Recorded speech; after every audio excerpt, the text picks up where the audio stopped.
the first time we came here. Oh, Paimon remembers! Nahita's consciousness had been trapped by the doctor, but we followed the clues she left behind to help her.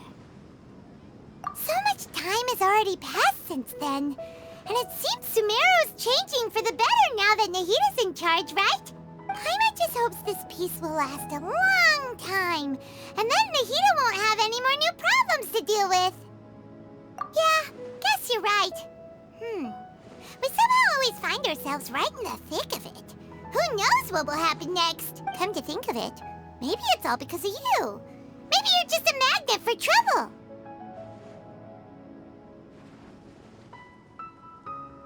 Huh? Me? Before Paimon ran into you, Paimon never ran into any trouble.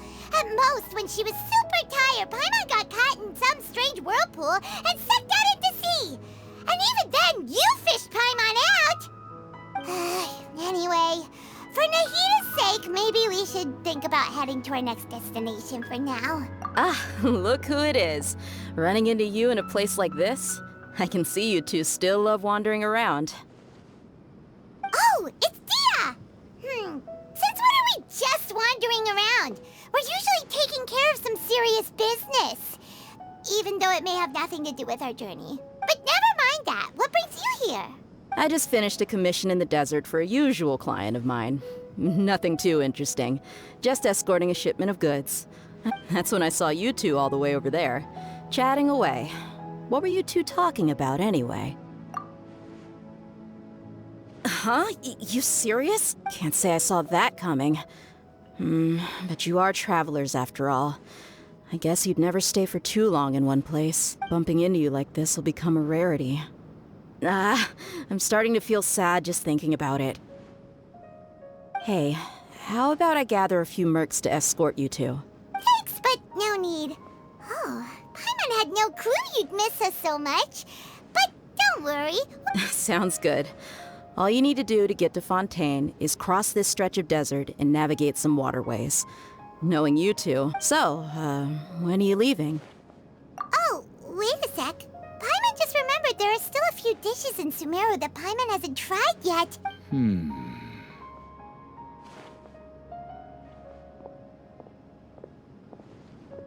I see. Guess you won't be needing a going-away party or anything.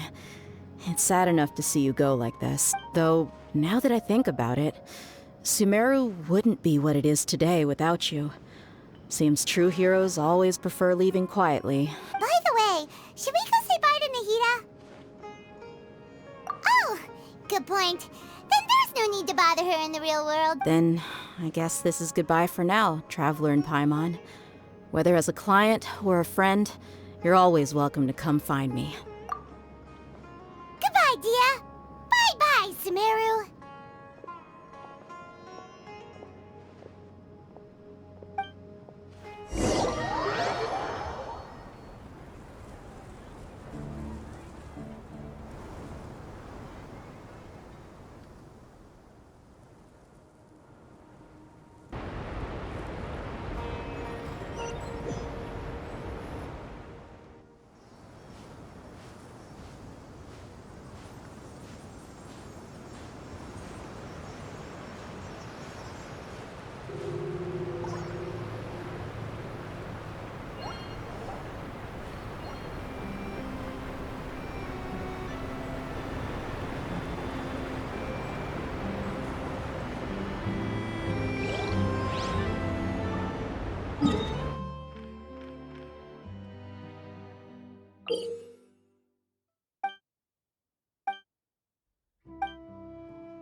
Take it easy.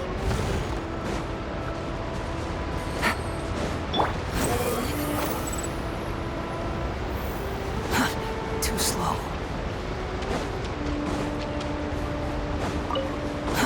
Too slow. Quit following me.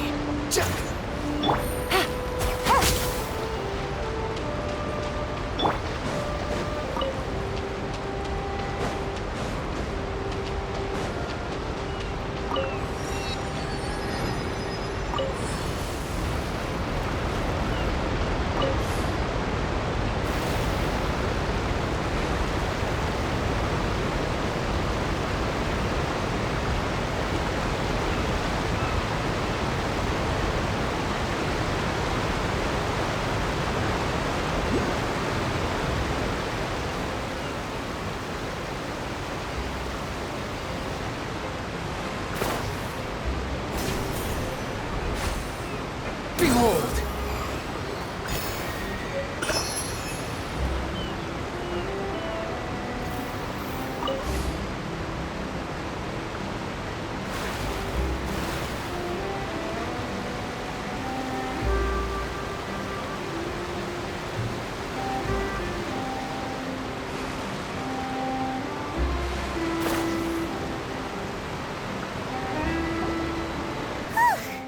After crossing all that sand and water, we finally made it!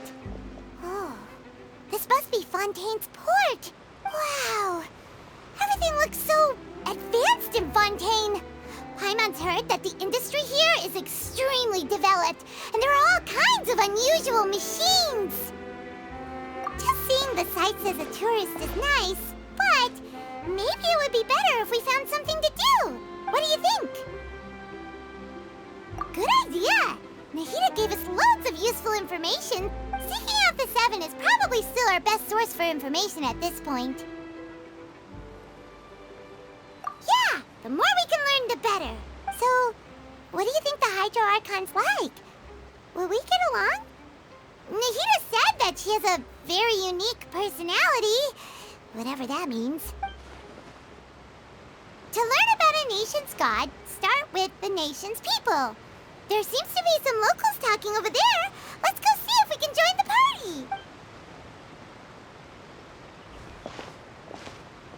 party. If you ask me, it's a tragedy how things ended for him. Clearly, he was a pretty decent person. Yeah, I didn't expect that kind of ending for him. I thought he would at least fight on a little longer for his family. I was expecting a sudden plot twist, but it's a pity that it never happened. Still, his story is quite the tearjerker. Excuse me. Can I help you two? I couldn't help but notice you standing here listening. Hi. We're travelers new to Fontaine, and we had something we wanted to ask, but you seemed to be really busy talking about some kind of play, so we didn't want to interrupt. Play? Oh, no. We're talking about something that really happened. In fact, it's a case that was just heard a few days ago. Really? Like, a real trial?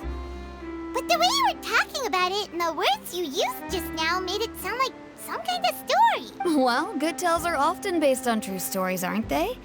And what you see in reality may also be someone deliberately putting on an act while harboring ulterior motives. Whether something is true or not simply isn't that important. The main thing is whether the story being acted out on the stage is splendid enough. Oh, but it looks like you're not from around here. You probably don't know that the Fontaine Court of Justice is called the Opera Epiclese, or more commonly known as just the Opera House. But, shouldn't court cases be treated a little more seriously than that? Not to question Fontaine's way of doing things, it's just that putting someone on trial is usually a very serious thing. No worries. Other visitors to Fontaine have wondered the same thing. You could say that we just don't want to waste the moving stories behind those cases. And as for your worries about whether the cases are treated with due reverence, we have the absolutely just and honorable Chief Justice Neuvillette, as well as the Oratrice Mécanique d'Analyse Cardinal, a machine created by the Archon. Between the machine and the Chief Justice, false charges and injustice are a thing of the past now. Tiara trees? Is it some kind of machine, too? Oh, Paimon's curious. We should check it out if we get the chance. Wait, Paimon almost forgot to ask you our question. Do you know what we should do if we want to meet the Hydro Archon? Oh, that's easy. Just go to the Opera House. Lady Farina practically lives there. You could definitely say it's her biggest passion. I think what they mean is that they wish to speak with the Archon personally. In that case, I'm afraid it's going to be a tad more difficult. You'll have to make an appointment well in advance, and it'll depend on whether or not she has any time slots available. Huh. Is the Hydro Archon super busy taking care of official stuff? No. Lady Farina seldom takes an interest with the nation's affairs. The reason it's difficult to make an appointment is simply because she's incredibly popular. That's right. After all, she is the Archon. Though she may tend to get a little dramatic from time to time, people can't get enough of her. Huh. First time Paimon's ever heard of an Archon being described that way before. Wait! Paimon gets now! The Hydro Archon is kinda like a big celebrity here, right? Yeah, I suppose you could say that. Perhaps you could even say our mascot. Hang on. This is still Fontaine's Archon you're talking about. You should... Yes, you're right. I guess I should at least try to be a little more respectful in front of visitors. Otherwise, I might get arrested and find myself face to face with Monsieur Neuvillette. Come on. Sure, there's a lot of laws here, but nobody's going to be arrested for saying something disrespectful about the Hydro Archon. Alright, I think we get it. Thank you! At least we now know that we can find the Hydro Archon at the Opera House. But who knows how long making an appointment will take? Hey! What are you looking over there for?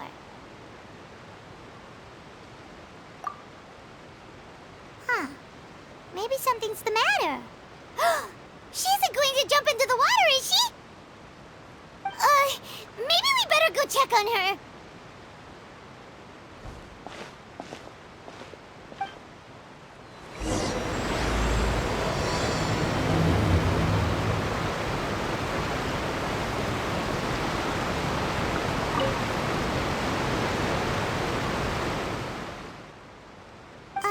Hello there. Excuse me. Are you alright? Huh? I'm fine. Thanks. Oh, okay then. We just noticed that you seem to be worried about something. About many things, actually. But there's nothing I can do but just keep my troubles to myself. I was just reminiscing about a place my brother and I would play when we were kids. It was just atop that hill over there. See?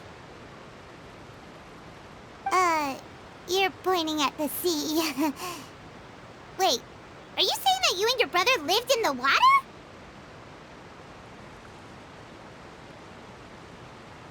No, people call the waters around Fontaine a sea.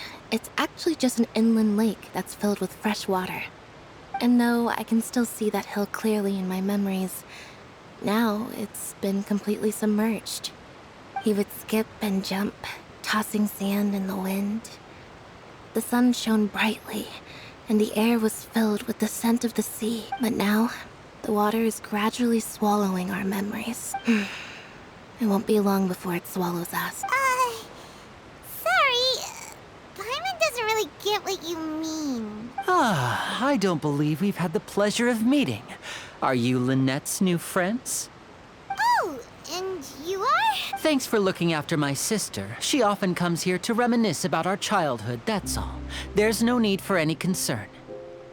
Allow me to introduce myself. I'm Linny, and this is my sister Lynette.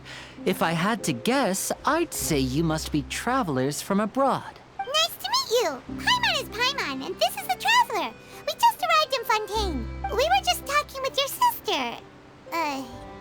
Even though we didn't really get what she was saying. I see. It's unusual for Lynette to be so willing to talk with anyone. In fact, she seldom speaks at all. I'm usually the only one she ever talks to. Oh, really? Then you two are just like us. Paimon's always the one talking for some reason.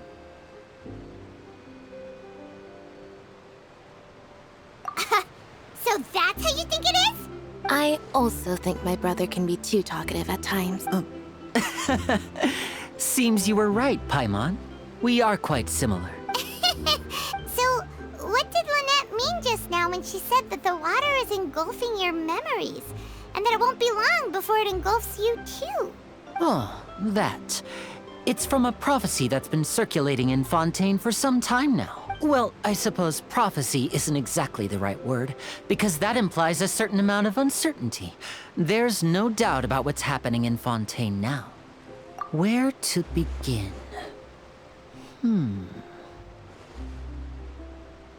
Let's put that question on hold for a moment. Did all the introductions earlier not count? Hello, traveler.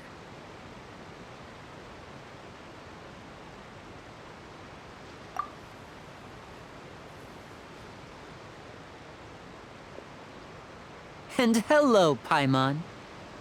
Hey! Why didn't Paimon get a handshake? You're not... Please, don't take offense. Just consider it a sort... Oh! Alright then. By the way, we were just getting ready to go to the Opera House to meet the Hydro Archon. So you're going to see Lady Farina? No problem at all. In fact, I was planning to go to the Opera House later myself. I'll gladly take you once I finish things here. Please, follow me.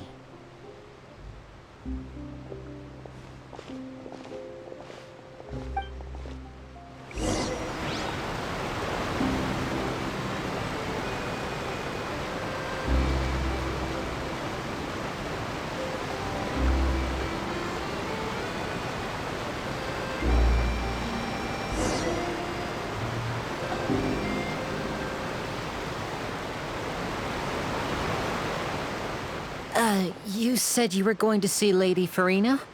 Well, it seems Lady Farina has come to see you.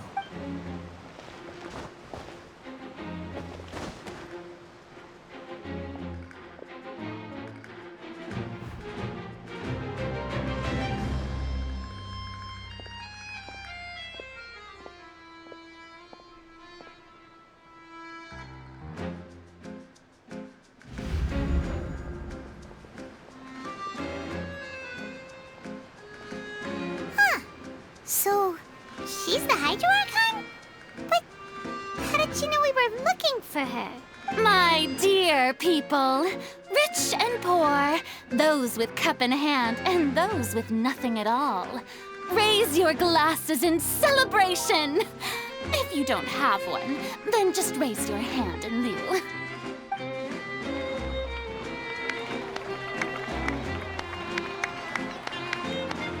As you can all see, two unfamiliar travelers have arrived in our nation. Come, let us make a toast in honor of this traveler and her companion who have journeyed here from distant lands.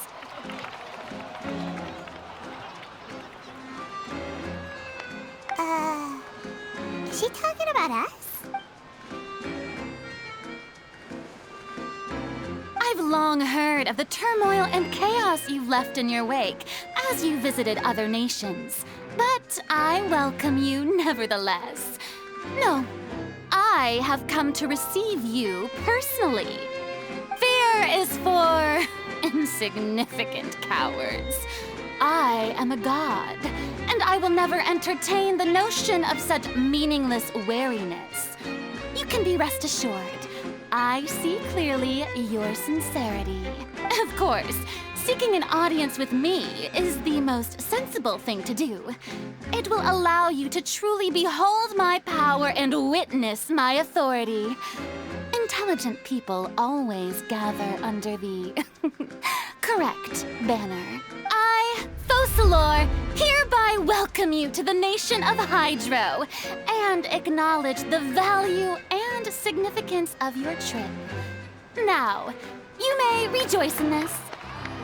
Yeah, Paimon still can't believe it. Feels like we've only been here for a few minutes. But the Hydro Archon's entrance was, how should Paimon describe it?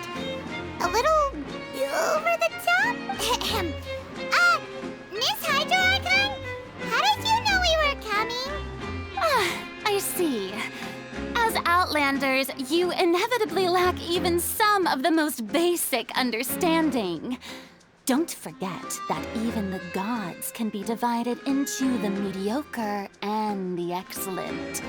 I suppose it's only natural for you to be awestruck by my abilities. You had best stop and consider. Do you really have the noble qualities and etiquette necessary to communicate with a god? All it takes is a flick of my finger for me to know everything about you. Whoa. Talk about sounding high and mighty. Oh? What's with these looks? Perhaps the welcoming ceremony still isn't enough? What else should I say then? Is she waiting for us to start talking? Wow, I didn't expect to see Lady Farina here. What? Wait, does this mean they're the legendary blonde traveler? How did I not notice before? Hey, what's all the commotion? Oh, is that Lady Farina? Of course. That's the blonde traveler, the one all those stories are about. Lady Farina came here to personally see her. Oh, I bet this is going to be the duel of the century. Ooh, I've got to see this. I knew... Yes, but don't get too excited now. My dear believers and spectators alike tend to get quite rowdy, and despite the noise, I've come to tolerate all their ruckus. You may consider this my reward to all of you. I have determined that there will be an epic duel between myself and this traveler from another land, just as you were hoping to see. Now she wants to fight? Aren't we getting a little ahead of ourselves?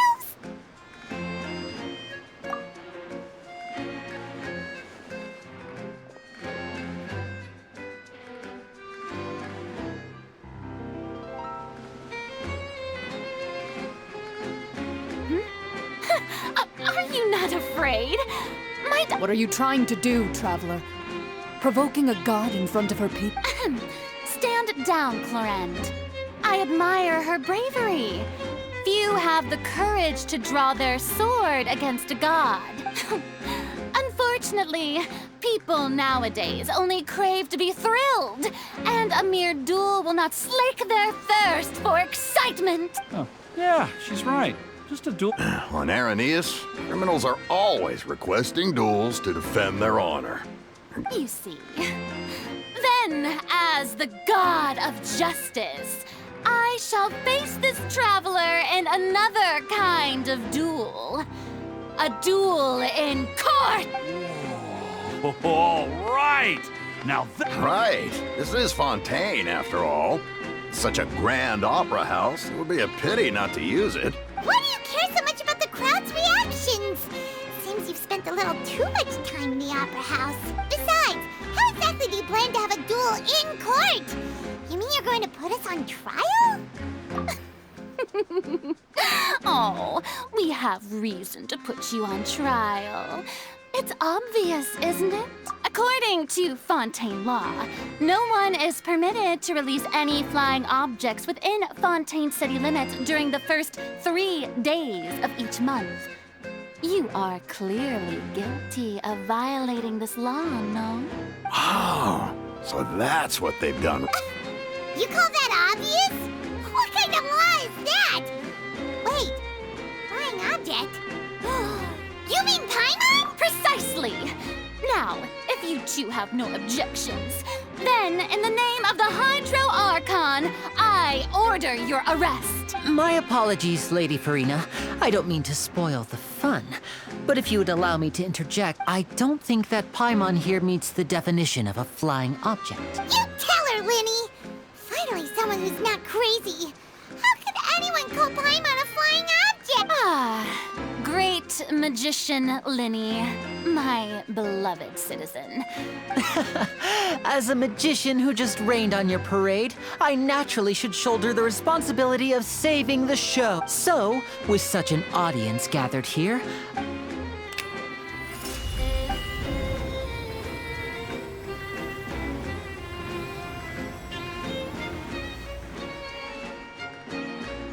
ta-da!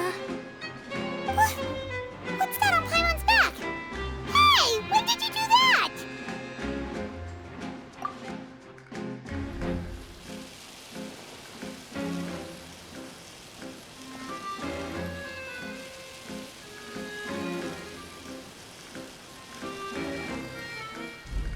There. As you can all clearly see, Paimon should be classified as, well, something like a balloon. This rope has been in the Traveler's hand all along. It was just that no one could see it before. You call that magic? I thought... Huh. I'm not sure what to think. It seems Lady Farina's charges no longer hold water.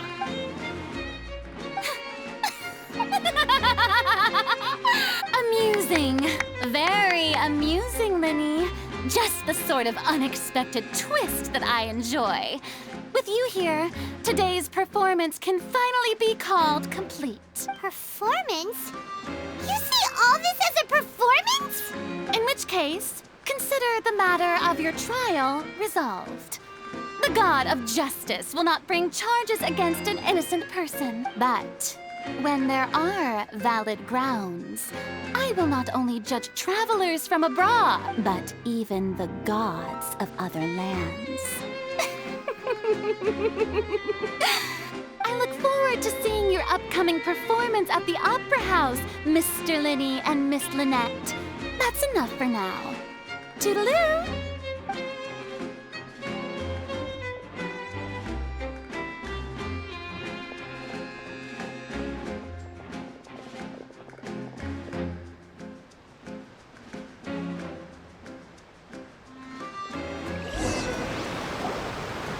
Just like that, she's gone.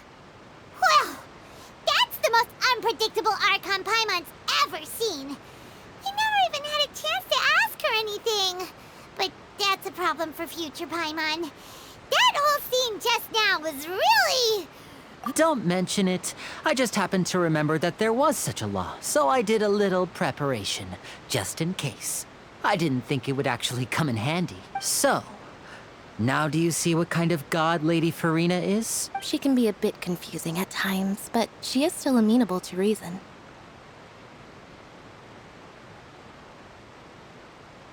Anyway, Paimon had no idea you were a magician, Linny. It sounded like you'll be performing at the Opera House, right? I just know a few simple tricks I use to make a living.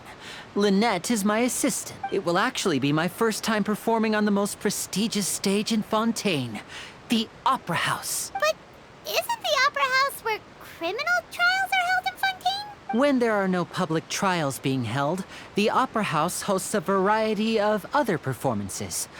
To the people of Fontaine, the line between a trial and a performance can be a little blurred.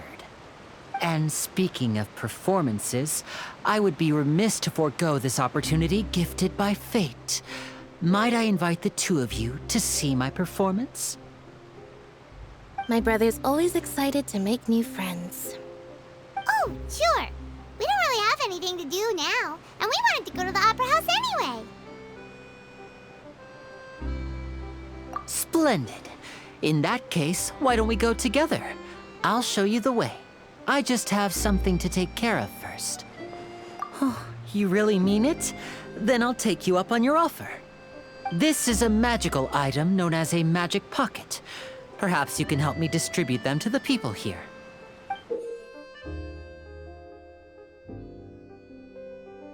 Huh? What are they going to use it for?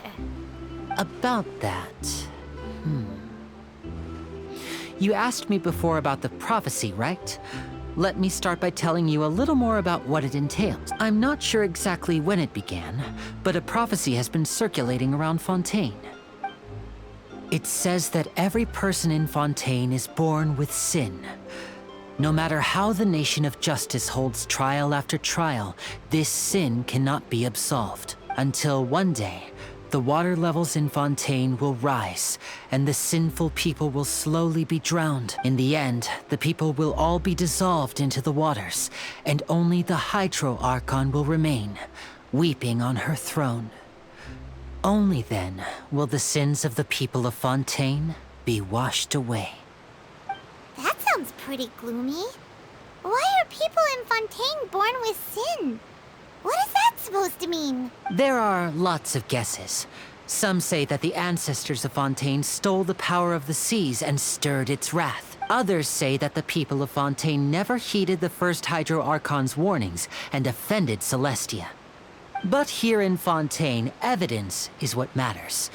There hasn't been concrete evidence for any of these claims, so they can only be regarded as conjecture.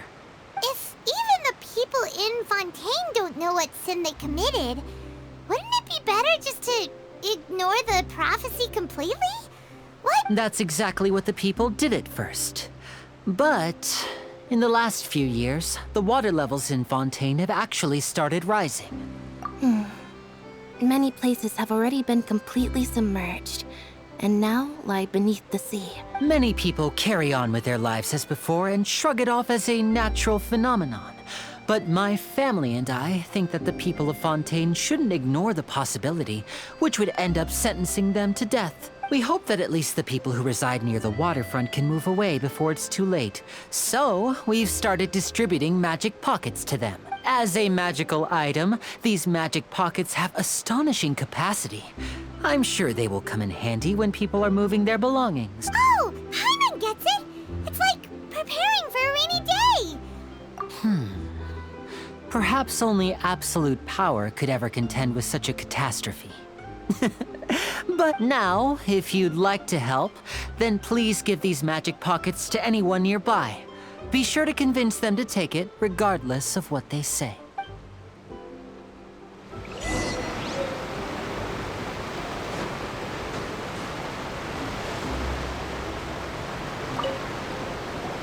What's this? What? You mean you don't believe in the prophecy? No, I believe in the prophecy. But I also believe in another story. The story says that people once lived in the ocean. They were one with the ocean and couldn't live apart from it. But as time wore on, people desired to live on land and developed blood vessels. So, if you ask me, when the water rises and takes us all, it'll be like we're going home. Oh, we hadn't heard that one before. But people can't live underwater. They'll die. You should probably still take it. All right, I'll take it. I guess I just feel that being dissolved into the water doesn't necessarily mean death.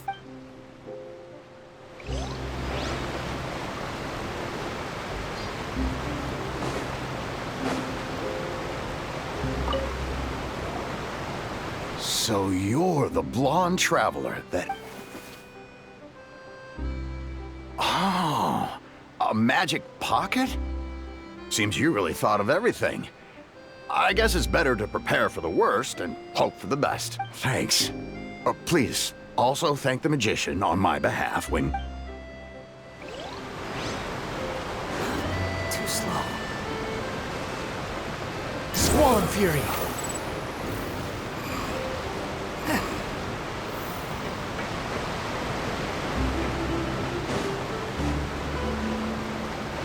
Behold! Huh? I don't want that thing.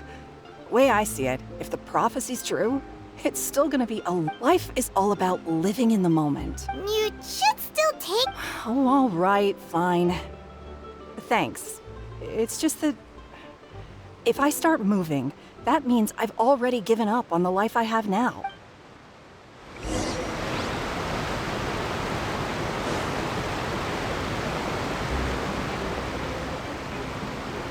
The wind rises.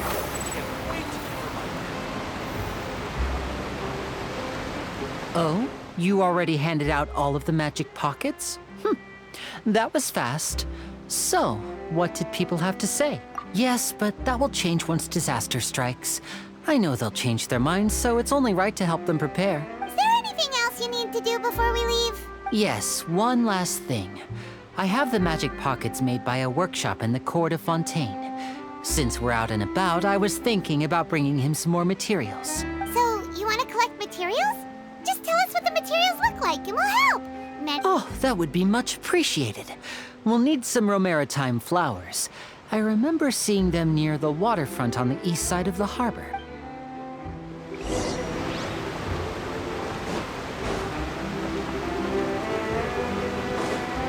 Squall and Fury! Too slow.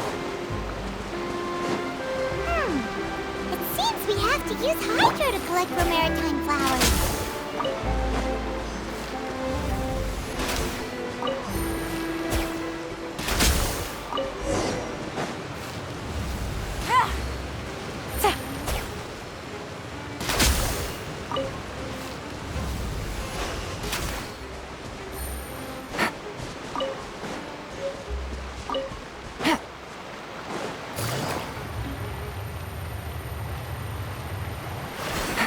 Take it easy. Behold!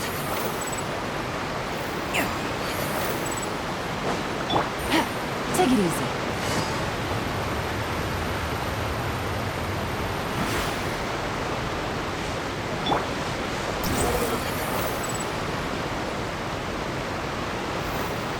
Quit following me.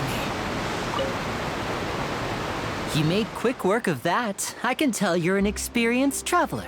Maybe next time you'll feel like helping too, Lynette. No way. I'm in power-saving mode today. Otherwise, I fear I may not have any energy left for the performance at the Opera House. Fine. Though the performance is still a long way off. Now that we're finished here, we should get ready to head back to the court of Fontaine. So, we're going to the court of Fontaine before we head to the Opera House? Good.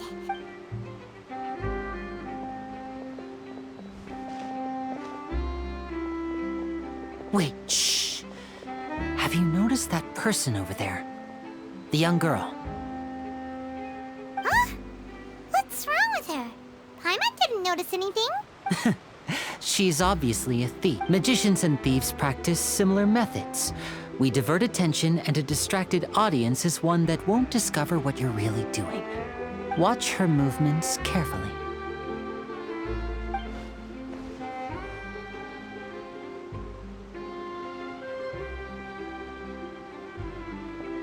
Oh, he's right! Shh, keep your voice down. We need to think of a way to catch her, but it seems she's very alert. Perhaps we should split up. You two can ride the lift over there and wait up top. I bet that'll be her escape route if she tries. All right,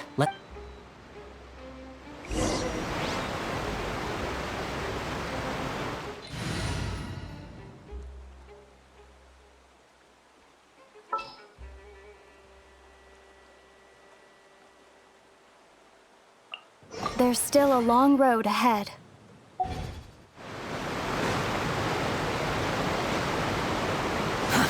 Too slow.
Let's go get ourselves some answers.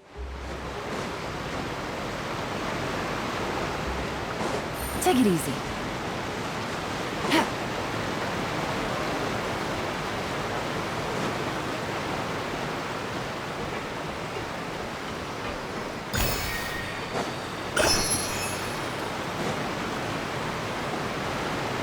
This is the spot where Linny wanted us to wait. Oh, look! Isn't that her?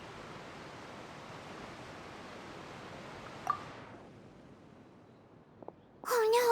Did she notice us? What should we do? Should we chase her?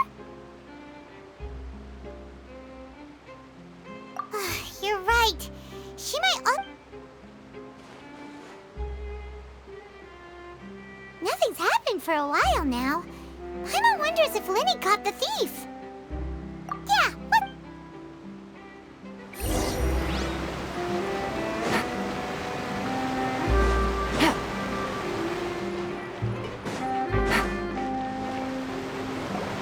Are you sure that's all she took? You should check to... No, that was all. Oh, I can't thank you enough. I didn't notice a thing earlier. Anyway, I should be going now. Thanks again. Oh, were you returning what the thief had stolen? That's right. Pity I wasn't able to catch her. She distracted me by dropping the thing she stole on the ground. I saw the general direction she went, but Linny twisted his ankle. Oh, did you get hurt? I'll be all right. It's just a twisted ankle, that's all. In fact, it's feeling... If you want to play at being a hero, at least try not to get hurt doing it. Imagine what would happen if you managed to derail our performance as a result. You're right, I have to admit that the thief was even more skilled than I had anticipated. But at least we were able to get the stolen items back, so... What a slippery little thief! Guess things turned out all right in the end, though. Linny's initiative paid off! All right, let's put this little detour behind us. We should go to the court of Fontaine now.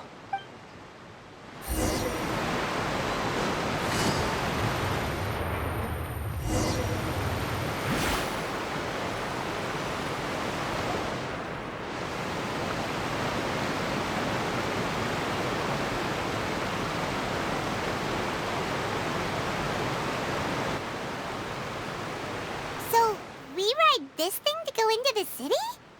What an ingenious way to get around! This is an aqua bus. It allows people to travel between several key locations around Fontaine. It's pretty convenient, but the ride can become a little dull after a while.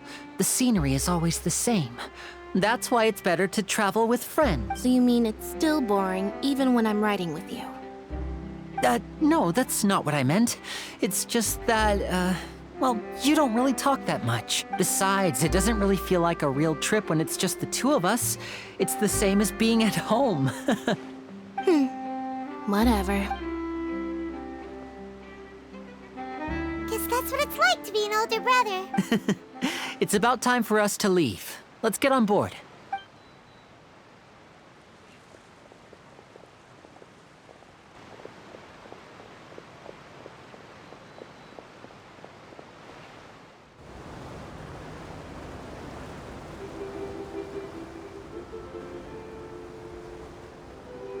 Huh? What? Traveler! Paimon! Charlotte! Oh, I never guessed I'd bump into you while riding the aqua bus. In the story of my life, this is big news. What are you doing in Fontaine? I didn't hear anything about you paying us a visit. Yeah, it's quite the coincidence. But as travelers, we're always on the move. It's not surprising that nobody knew we were coming. Though we still have no idea how the Hydro Archon knew about us. Oh, let Paimon introduce you to our new friends! Oh, no need for introductions, Paimon. I would recognize the great magician Linny and his assistant Lynette anyway. I wouldn't be much of a reporter if I didn't know who they were. It's a pleasure to meet you. I'm Charlotte, a reporter for the Steambird. Nice to meet you. From the Steambird, huh? We've often relied on your paper to promote our performances. It's an honor to meet you. Now that everyone knows each other, Fontaine suddenly doesn't feel like such an unfamiliar place. So, what have you been up to lately, Charlotte? Any big news? Not too much. When there isn't any breaking news, I mainly cover the trials at the Opera House. You can still manage to keep readers' attention as long as you tell things from a clever enough angle, even if it's the same old topics. For example, reporting on how a scammer once deceived vulnerable girls into relationships, or how a financial criminal was once so poor that they ate a single piece of bread for 5 days.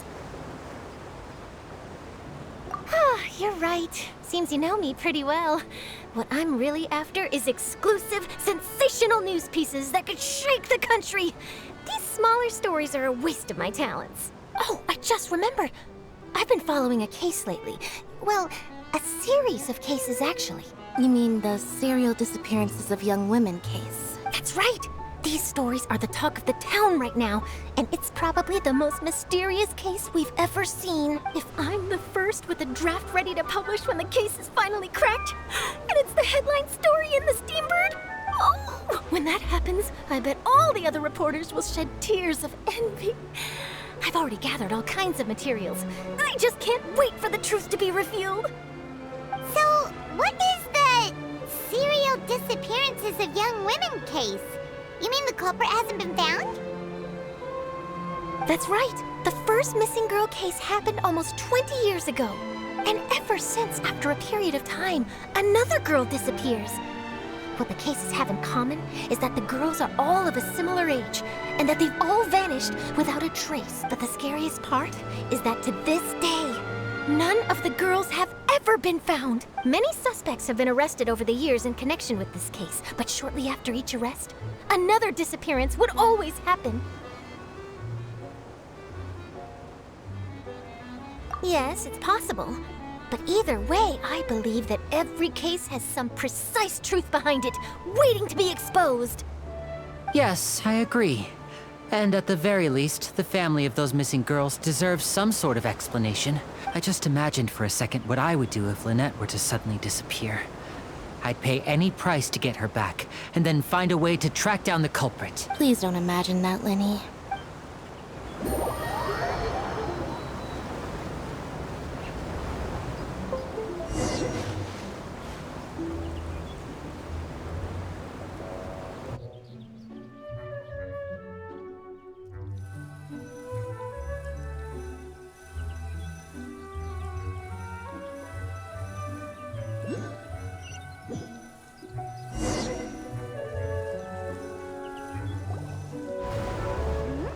Hey, we're almost there! Look!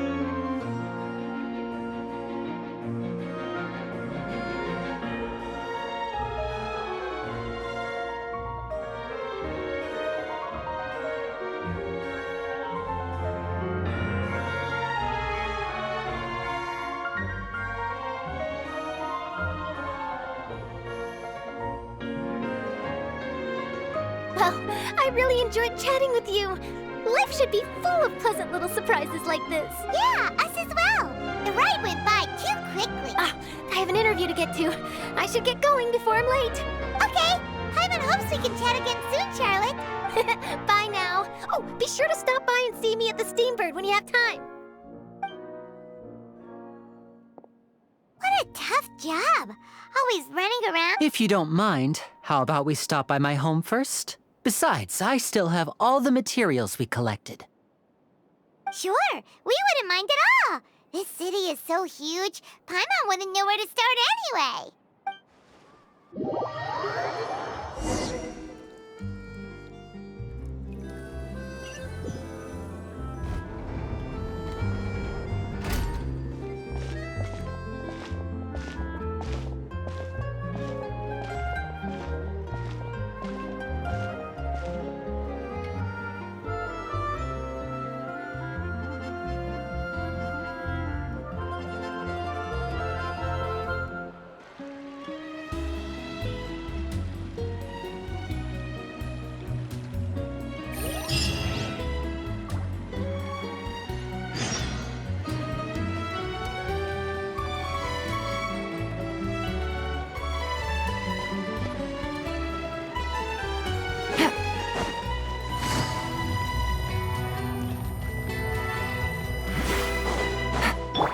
rises.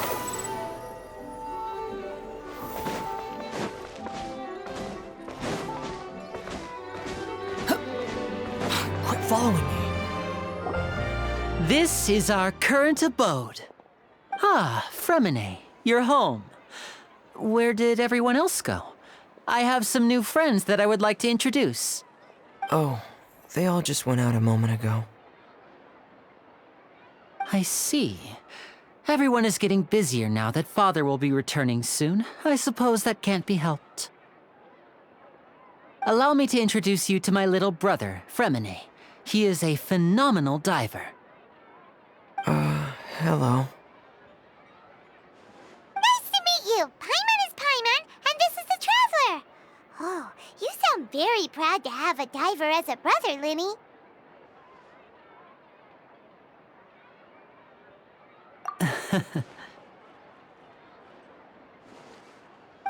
Linny, could you come here for a moment? What is it, Fremine? Do you have something to tell me?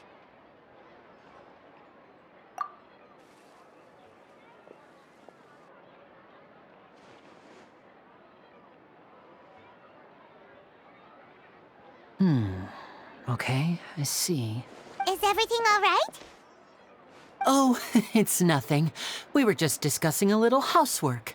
Sorry for the interruption. Oh, before I forget, the Traveler and I collected more materials to make magic pockets. Were you able to get any, Fremine? Yes, I went diving and gathered lots of materials. I was about to give them to you. That's our Fremine, always quick with the underwater work.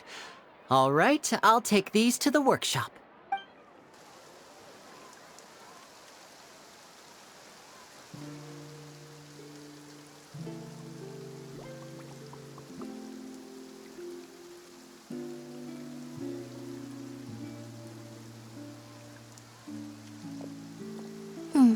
Looks like rain.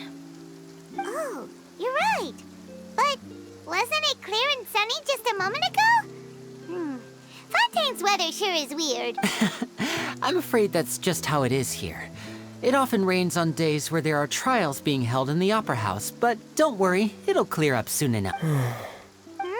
What's wrong, Fremine? There's a legend about the rain that I tend to believe. It's said that a dragon of water once resided in Fontaine. Though we don't know where the dragon went, every time it weeps, the skies will cloud up and pour out rain. When I was a child, my mother told me that if I wanted to go outside and play, I should yell toward the sky at the top of my lungs, "Hydro Dragon! Hydro Dragon! Don't cry!" If it's an elemental dragon, then having the power to make it rain wouldn't be very unusual. Let Paimon try something. Hydro Dragon, don't cry!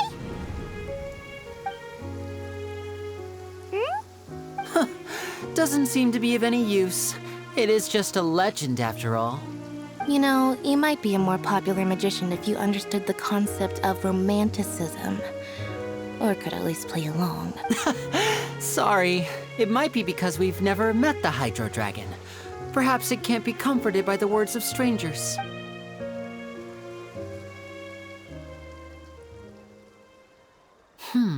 It rained for longer than I suspected. Oh, it's already getting late. Was there something you needed to do, Linny? Yeah, some preparations for the show at the Opera House. On the day of the performance, just ride the aquabus to the island of Araneus. I'll have Lynette meet you at the fountain in front of the Opera House. Oh, are you leaving now? What is it, Fremine? I'm in a hurry. Oh, I get it. You feel nervous delivering. Perhaps we could trouble the Traveler to help us take these materials to the Beaumont workshop. I'm afraid that Fremine can be quite introverted, and the boss there tends to be pretty talkative.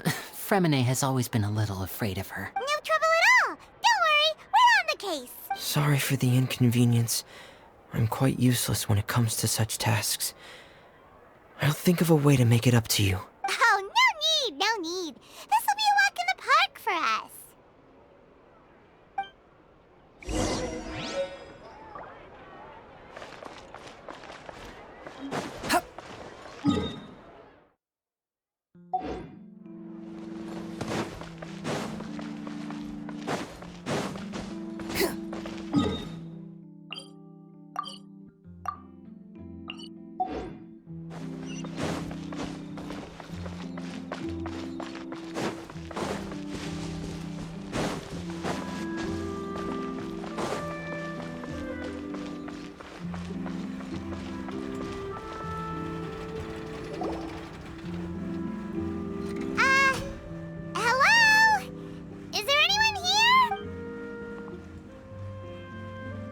hello there.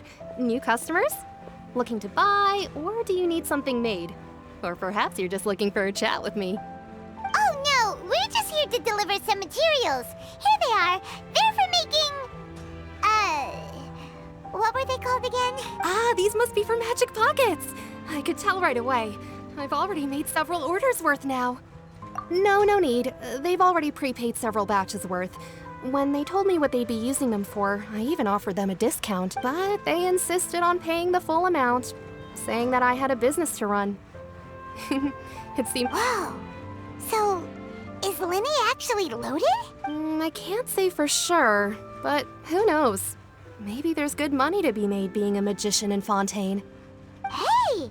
Is this machine what you use to make stuff here? It looks really advanced. Why use your hands when a machine can do the work? It would be a waste not to use the latest technology, and wasting is a kind of crime. But where does a big machine like that get its power from? Well, it's a little complicated. I'm not sure I can put it in layman's terms for you, but basically, everything we usually use here in the city is powered by indemnitium. It's a type of energy that's produced from trials. Huh? How can trials produce energy? Well, I'm not completely sure of all the details myself, but basically, when a trial is in session, the Oratrice Mécanique d'Analyse Cardinale harvests people's belief in justice and converts it into energy to be used all around Fontaine. So that's what its other function is? Paimon heard that the Oratrice was created by the Archon to make judgments. But Paimon still doesn't get it. How could something unreliable like people's beliefs be turned into a stable power source for these machines? Oh, yeah! So that means the Hydro Archon relies on the machine to take the energy created by belief and turn it into power for all of Fontaine, right? Even though I've never heard anyone really put it that way before, it sounds like it makes sense. Besides indemnitium, we have another type of energy called pneumosia. It isn't produced by the power of the Archon, but it is unstable by nature. Even now, it still cannot be widely used by civilians. I thought I'd find you hard at work, but here you are chatting the day away. Since you're already talking... You again? Didn't I already promise you that I'd have the more I owe to Confrérie of Cabriere by next month? Yeah, but how do we know that you won't go running off by the end of this month? I want 50%. Huh? Seems business isn't so great for the workshop. We've already finished our job and delivered the materials. Hey, hold on. Before you go around trying to collect payments, why don't you settle your own debts first? If Confrérie of Cabriere wants to poach clients from Northland Bank, that's fine. But I'm afraid you still owe the bank a hefty sum of mora. So why don't we work things out between us first, before you get back to your little conversation here? You're from Northland Bank. But we said... Traveler, Paimon! I didn't think I'd run into you here in Fontaine. What are the chances? We're surprised to see you too! What are you doing here in Fontaine? You didn't want to stay in Snezhnaya? Long story short, I've already been in Fontaine for some time now, and honestly, things have been pretty boring. But it seems that fate brought our paths together today. Not only will I have some good friends here now, but ones who always seem to find trouble. Either way you look at it, it seems things are going to get a lot more interesting now. Pretty sure we'd want to avoid anything that you'd find interesting. Besides, our trip here has gone pretty well so far. Right, Traveler? Hey, you! Don't interrupt. It's not often I run into the Traveler like this. Why don't you wait for me over there for a while? You kidding? Aren't you the one looking for us? You really expect us to sit? Listen to me, boy. If you want your mora, fine. Hey, I just said not to interrupt. Oh, by the way, Traveler, the last time I took Tonya and Tusser Icefish... Hey! That's way over the line! All right, boys! Can you at least let me finish one sentence? Fine. Though the bank told me not to get rough with our clients, you're the ones who started it. This is an act of self-defense. You two will have to be my witnesses, okay? I'm sure this won't take long.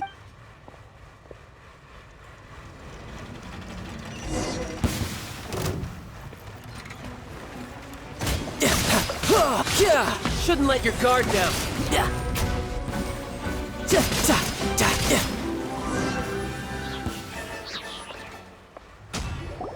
Oh, what's your deal, Brad? How are you so strong if you're just a staffer from Snezhnaya's Northland Bank? What? Oh, now you notice. It's a little late, don't you think? Just make sure you understand that you don't mess with Northland Bank. Got it?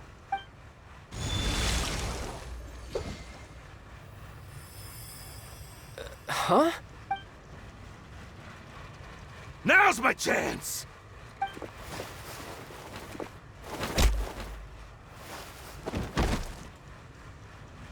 Huh. That was weird.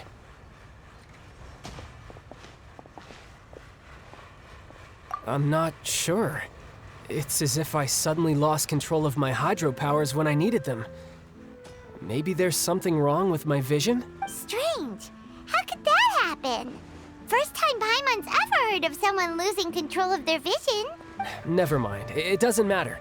If I want to stay sharp, I shouldn't be relying too much on my vision anyway. So what are you doing in Fontaine, child? I don't see its work for Northland Bank. Well, I guess it's because I've been in a bad mood lately. Huh? What kind of reason is that?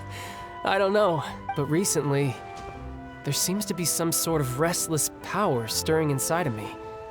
And I don't know why, but every now and then I feel like I'm in a terrible mood. Maybe you losing control of your vision just now is connected. That is a possibility. I can't remember if I ever mentioned it before, but when I was 14, I fell into some unknown abyss. It was during that time I learned nearly all of my abilities. The one who took me under her wing and taught me was named Skirk. She was always quiet and very mysterious. Nobody knew where she came from or what she had been through, and she was always very strict when teaching me combat techniques. One time, I asked her why she was willing to take me on as an apprentice. From what I could make of her answer, it was because I had awakened it, and traces of it remained on me. She said that all my combat training would be useful in the future. But what is it? She never explained that, but my guess is that it's related to a dream I saw when I had just fallen into that abyss. In my dream, I was in the deepest depths of the sea, and the boundless seabed was all around me. But in front of me appeared a whale that was so massive, I felt like I couldn't breathe. A whale? Oh, that sounds familiar! When we fought against you before, you summoned a huge whale that seemed to leap at us. That's just an abstract form of a whale that I create using my elemental powers. It takes that shape because the scene I dreamt of the whale has always been stuck in my mind. So you used the whale as inspiration for one of your moves? Huh. Seems a little twisted to Paimon. So why don't you just go ask your master? You make it sound so easy. Ever since the incident I experienced there, I've never stopped searching for Master Skirk and that unknown abyss. But it's been years now, and I've still found nothing. There isn't even a trace of the place where I remember falling into the abyss. Oh, Yeah, I'm out of leads at this point, but there's nothing more I can do. It seems that strange encounters in this world tend to be elusive like... Oh, seems the time really flies when I'm... What? More work for the Northland? No, it's more of a personal appointment. Lately, I've been sparring with some of Fontaine's official champion duelists. Official champion duelists? Yep. In Fontaine, before a criminal goes to court, they're given one chance to defend their honor by requesting a duel with an official champion duelist. The champion duelists are all powerful fighters selected from among the nation's best. And the duel itself is a no-holds-barred fight with no specified stopping point. So engaging in such a duel is regarded as a symbol of defending your honor. If a criminal manages to win the duel, they'll be acquitted. But if they lose, they'll have no choice but to stand trial. And the worst-case scenario is that you're simply killed in the duel. Though it's rumored that Fontaine has a death penalty, from what I can tell, no one has ever been officially sentenced to death. So really, the only people... So, do many people actually get out of their trials by winning the duel? Apparently, it's exceedingly rare for anyone to actually win. Fontaine probably enacted this system as a way to show that the nation respects the honor of its citizens. Besides, none of the champion duelists are to be trifled with, which is exactly why I was itching to face them as soon as I got to Fontaine. Apparently the one I'm meeting today, Clorend, is the strongest of the champion duelists. I had been asking her for some time before she finally agreed to face me today. Well, that's child for ya. Paimon feels like we... Oh, before I forget, I want you to have this. Huh? You're... I'm just worried that it could become uncontrollable again. I'd be pretty upset if it got in the way of my duel, so I think I'll be better off without it for now. Besides, I just need you to hold on to it for a short while. I'll come... Paimon knows what you're up to. You just want an excuse to come talk to us again. Whatever gave you that idea? I'll be in touch later. That sneaky guy. He said he's been feeling down lately, but well, since we don't have much to do for now, we might as well walk around and see the city before Lenny's performing.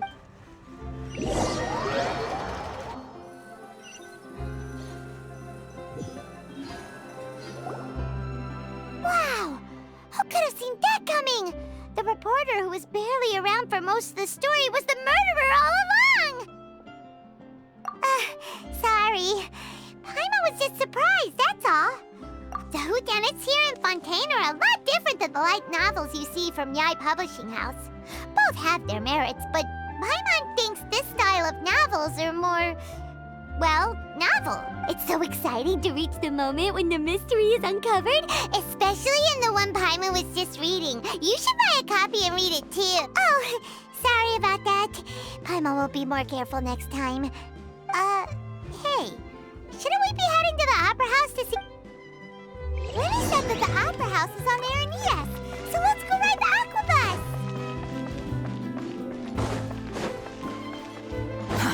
Too slow. Too slow.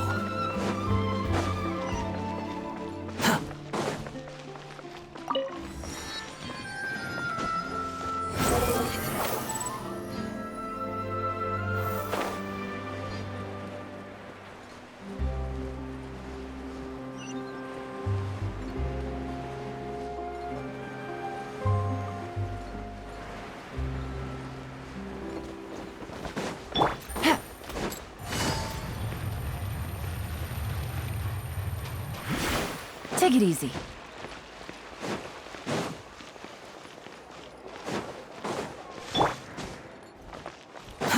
Too slow.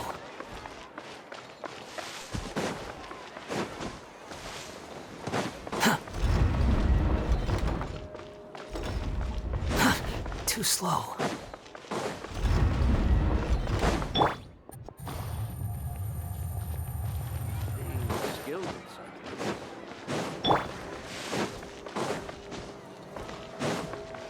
Squall and Fury!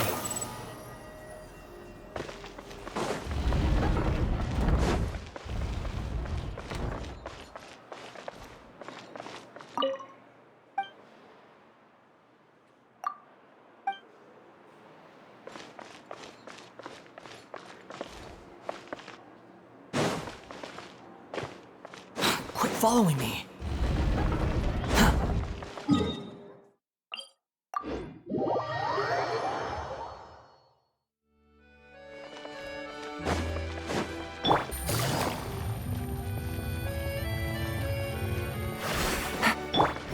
Search for it.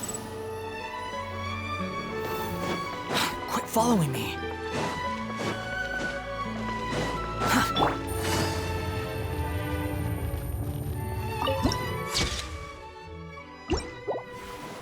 The wind rises.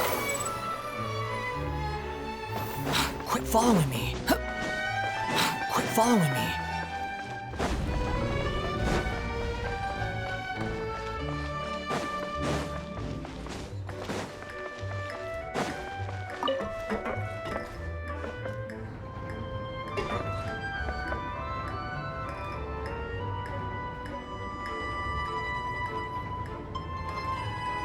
Welcome to the court of Fontaine.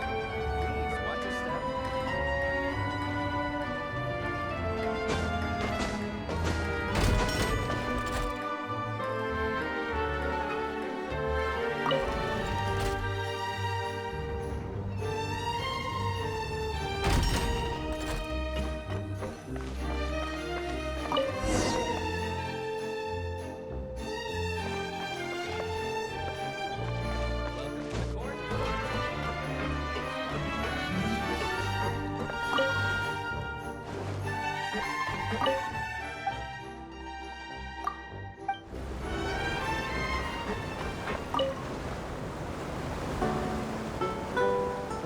Welcome to the Navia line. I am Elfan. The boat will be departing imminently. Please do not stick your head, hands, or other body parts outside the boat. The Aquabus operator is not responsible for any accidents or injuries resulting from doing so. Also, please remember to buy the Steambird, though I don't read it myself. The destination of the current tour is Erinias. Points of interest worth visiting include the Fountain of Lucine and the Opera Epiclese. If you look to the left in the direction we are currently traveling, you will see the famous Fontaine Research Institute up in the sky. An experiment gone wrong turned new sightseeing opportunity. Human ingenuity truly is a wondrous thing.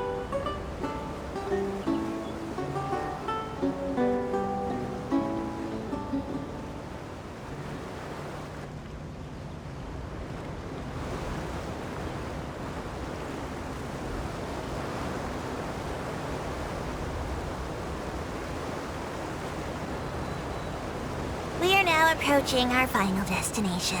Please be sure to bring all your personal belongings with you as you disembark. Even though I will take any forgotten items to the lost and found, the paperwork is rather annoying, as Melusine hands are not suitable for grasping pens. Please be careful when disembarking. It has been my honor to be your tour guide this trip. Thank you.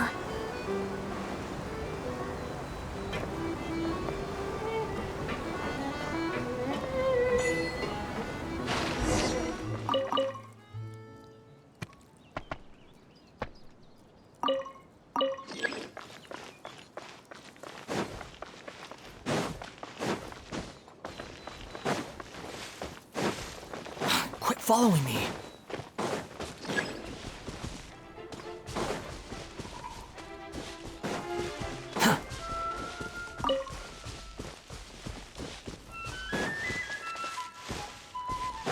Squall Fury!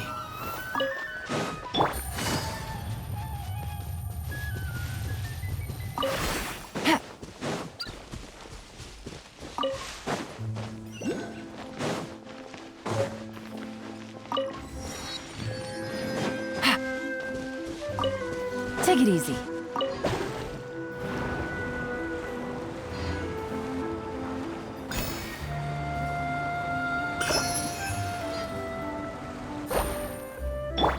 Behold!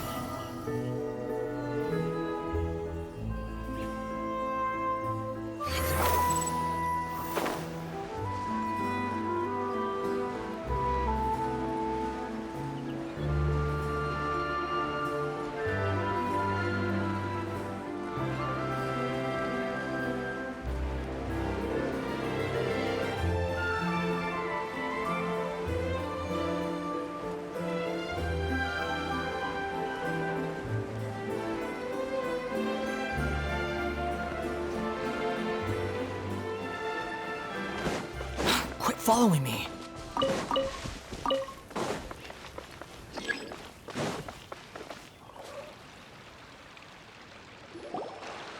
Whoa!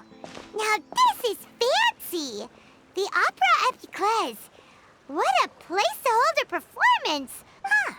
Looks like there's a lot of people standing around the fountain. Oh, Archon, please bless us with a bright and healthy child. We pray. I don't know why you always feel the need to ask so much. I'll be happy as long as our child is healthy and lives a peaceful life. I guess if they're our kid, then there's no doubt they'll turn out smart. Maybe this is one of the customs in Fontaine. Vache.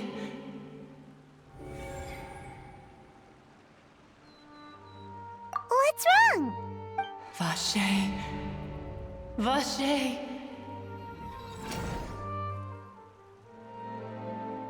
No, Paimon didn't say anything. Are you hearing things? Welcome to the Fountain of Lucine. All the water flowing through Fontaine converges here. Ah! Lynette! Lenny asked me to wait here for you. Right.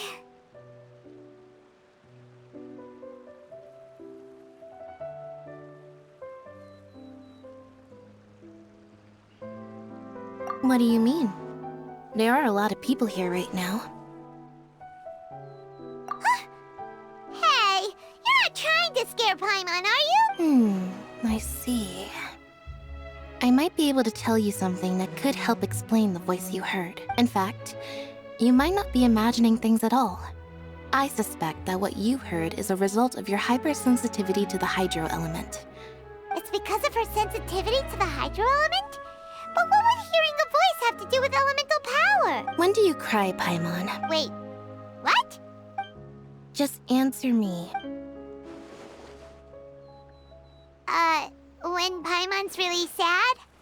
Oh, and when Paimon's super happy. Then you should understand that tears contain your most intense emotion. Like I just mentioned, the Fountain of Lucine is where all the flowing water in Fontaine converges. Even the tears that fall to the ground will eventually gather here. So maybe what you heard was the intense emotion coming from someone's tears. So, what did the voice say? Huh. If you were hearing their emotions, then Rather than worrying about them, don't let that calm look of his fool you. He tends to get pretty nervous. Oh, right.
Traveler and Paimon, good to see you.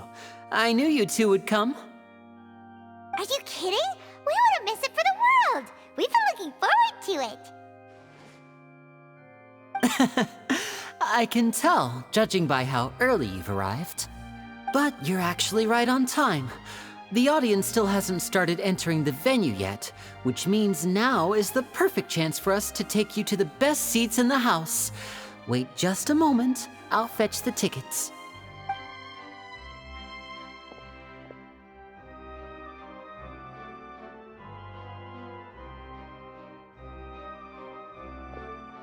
The Opera House has assigned seating, so you always have to make reservations. I've already reserved your seats, and here are your tickets. Ooh, front row seats! Thanks, Lenny! Don't mention it. There's no need to keep thanking me. Hey, Lenny! Could you come over here and take a look at this? Oh, I'll be right there. Seems there's an issue with the stage props over there. That's Cal, my assistant, called. Yeah, we'll just go to work.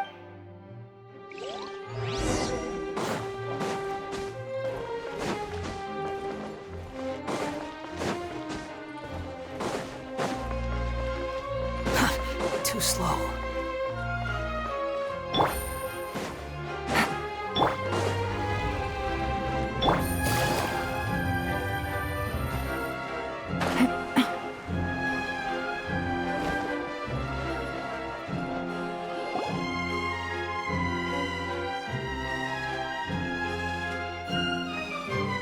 Oh, these should be our seats. Come on, let's...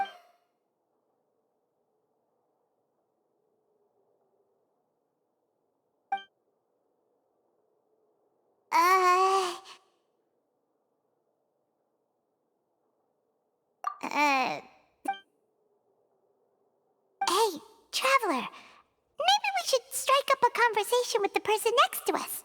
Since we're sitting together and the rest of the place is practically empty still, it's kinda awkward if we don't say anything. Ah, you little... Excuse me, I did not realize you felt awkward. I am terribly sorry. I would be perfectly happy to chat with you if that is what you would like. Oh, so you heard all of that, did ya? Boy, you sure have good ears. Paimon thought she was keeping her voice down. Wait, that's not it, Paimon's. Sorry. Paimon's the one who was being rude, talking under her breath like that. So, let's talk, but, what should we talk about? Oh, Paimon's got it. A friend, you say? Well, if Mr. Linney would like to be my friend, I would be more than happy to reciprocate. Oh, so you're not friends with Linney, then. Oh, this is getting more awkward, but nice to meet you. Paimon is Paimon, and this is the Traveler. We just arrived in Vod. It is an honor to meet you two. I have heard of your deeds across Tevat. And as required by proper etiquette, I will also introduce myself. Oh, Monsieur Nervillet. What an honor it is to have you here to see my show. Ah, Mr. Linney. I should say it is in fact an honor for me to see your performance in person. Wait, Nervillet... I saw you all chatting just now, but it seems you still don't know who Monsieur Nervillet is. Allow me to introduce you to Fontaine's Chief Justice. That seat is always reserved for him. It wouldn't be too much to say that he's the symbol of justice. Whoa! Sorry for being so rude just now. Paimon had no idea you were such an important person. No offense taken. Being Chief Justice is merely what I do for work. Nearly every person has their usual reserved seat, so I'm not so special, really. And by the way, I should probably let you know, even though I would prefer not to, there's someone sitting up there in the VIP seats that has been striking a pose for quite a while now. I believe she is trying to give you a most elegant and impressive first impression. So I think you should take notice of her sooner rather than later. Otherwise, she may become flustered.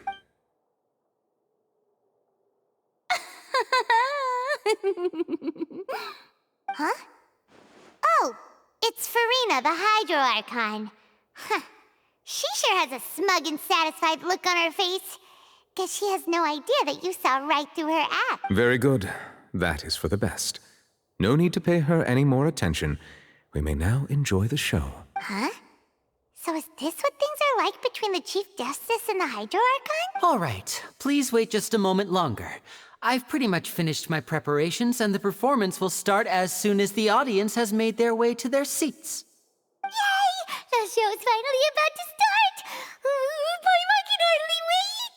Paimon's never seen a real live magic show before!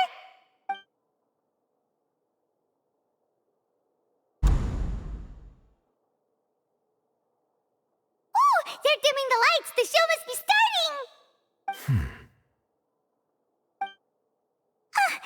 Sorry. Paimon will try to stay quiet. Welcome, one and all, to the Opera Epiclese. I am the star of today's show, Linny. And over here is my sister, Lynette, who will be working as my wonderful assistant. Please, let's give her a warm welcome. Hello, everyone. I know she may seem to be a little sleepy right now. Whatever. Now, some of you may be thinking, two vision holders who can freely manipulate elemental powers performing magic is not true magic at all. So, I would like to take a moment to assure you that elemental powers will have nothing to do with what you will witness on the stage today.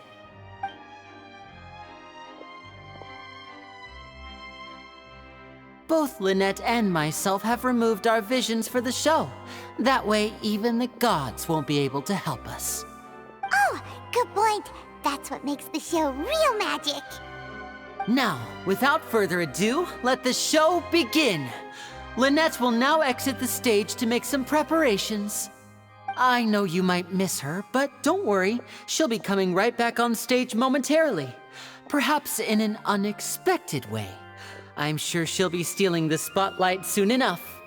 Oh, and before I forget, there's one more thing I should say. You never know what can happen in the blink of an eye. A magician's greatest skill is making things disappear or appear. The possibilities are endless.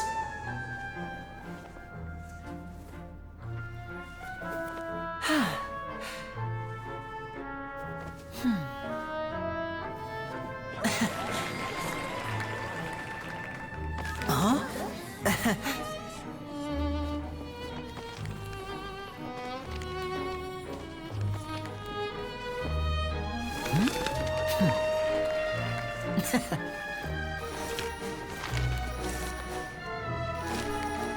But this isn't what you came for.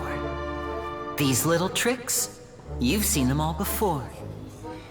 So it's time for something truly extraordinary, don't you think? This one's a little tricky.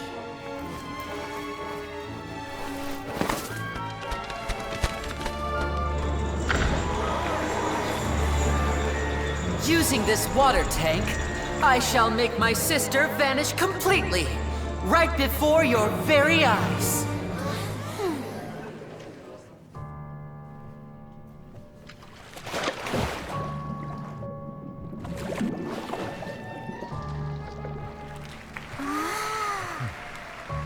It's actually quite simple.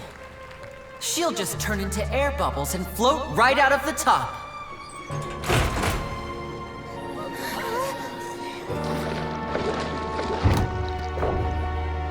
Oh no! I told them to check all the props carefully. With the lid on, even air can't escape. An amateur magician would be getting very nervous right around now. Luckily, it's me on stage, so let me show you what a true virtuoso can do.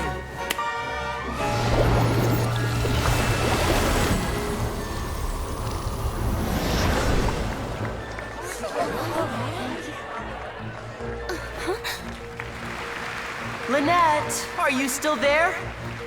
Don't go too far. We don't want to use up all our magic. Hi, I'm back. Uh-huh.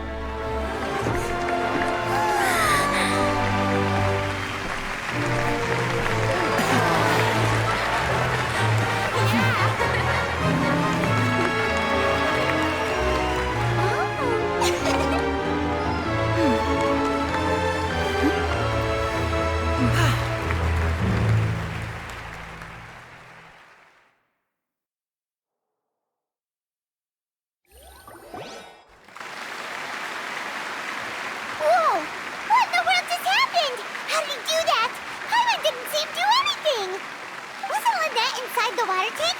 How did she disappear and then reappear out of nowhere? If we could see easily through his tricks, then that would mean that his skills are still lacking. To appreciate magic, you should focus on the show happening on stage, rather than getting caught up in trying to see that which has been intentionally hidden. Guess you're right. Paimon couldn't believe her eyes when Lynette reappeared. Amazing! Thank you everyone. I'm glad you enjoyed that performance. But our magical journey has only just begun. I've prepared even more astonishing surprises for everyone here. The magic of transformation and disappearance can go far beyond what you've just seen. I'm sure many of you are thinking that escaping the water tank was impressive enough, but Lynette is still my assistant after all. In which case, I have ample time to make all necessary preparations. So, for my next trick, I will require the participation of one lucky audience member. Please, if my assistants could bring out the magical boxes now. There are 2 boxes and only 2 boxes. One is here, and one is there in the aisle among the audience. I'm sure many of our clever audience members have already guessed our next magic trick. A swap! Our lucky audience member. Now please, everyone pay... Wow! Hey, do you think this is all magic tricks, or does Linny have actual superpowers? The lucky audience member will be generated by this random number selector. It selects numbers entirely at random. Now then, let's begin.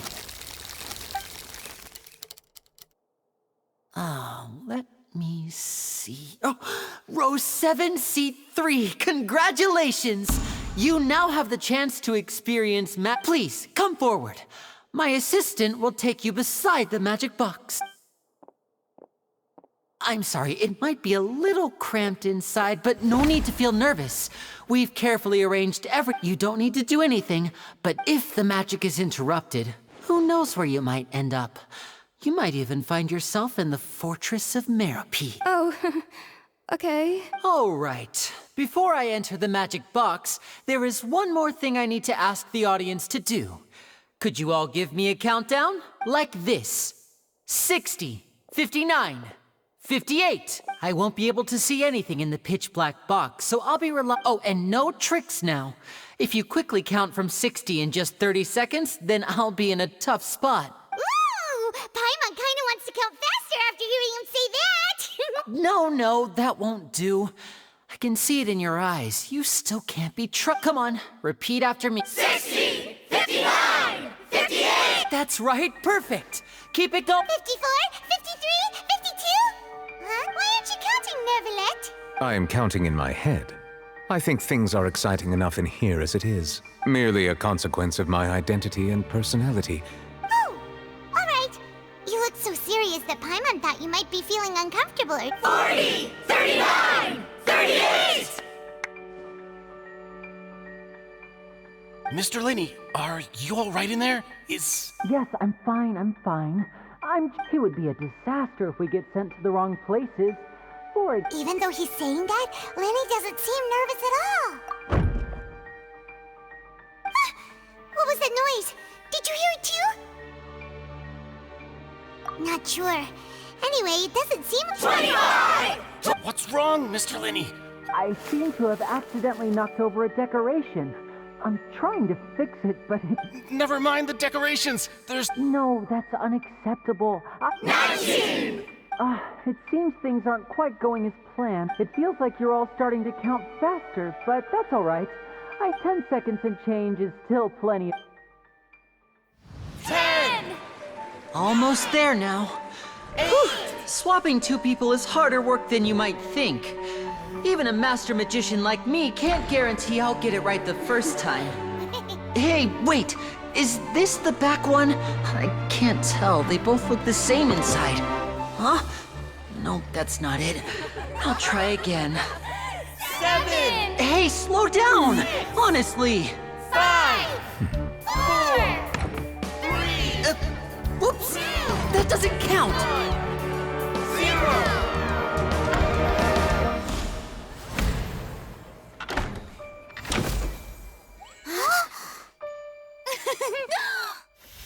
Ta-da!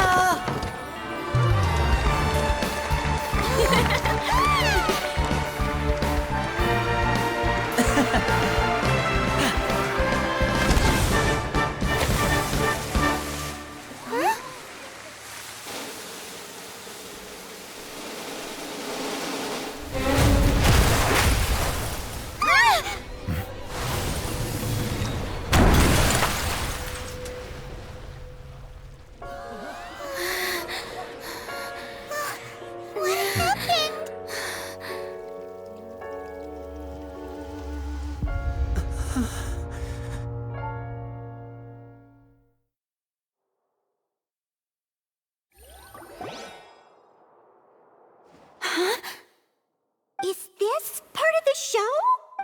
Mr. Linney, you're going to use magic? What happened? Oh no.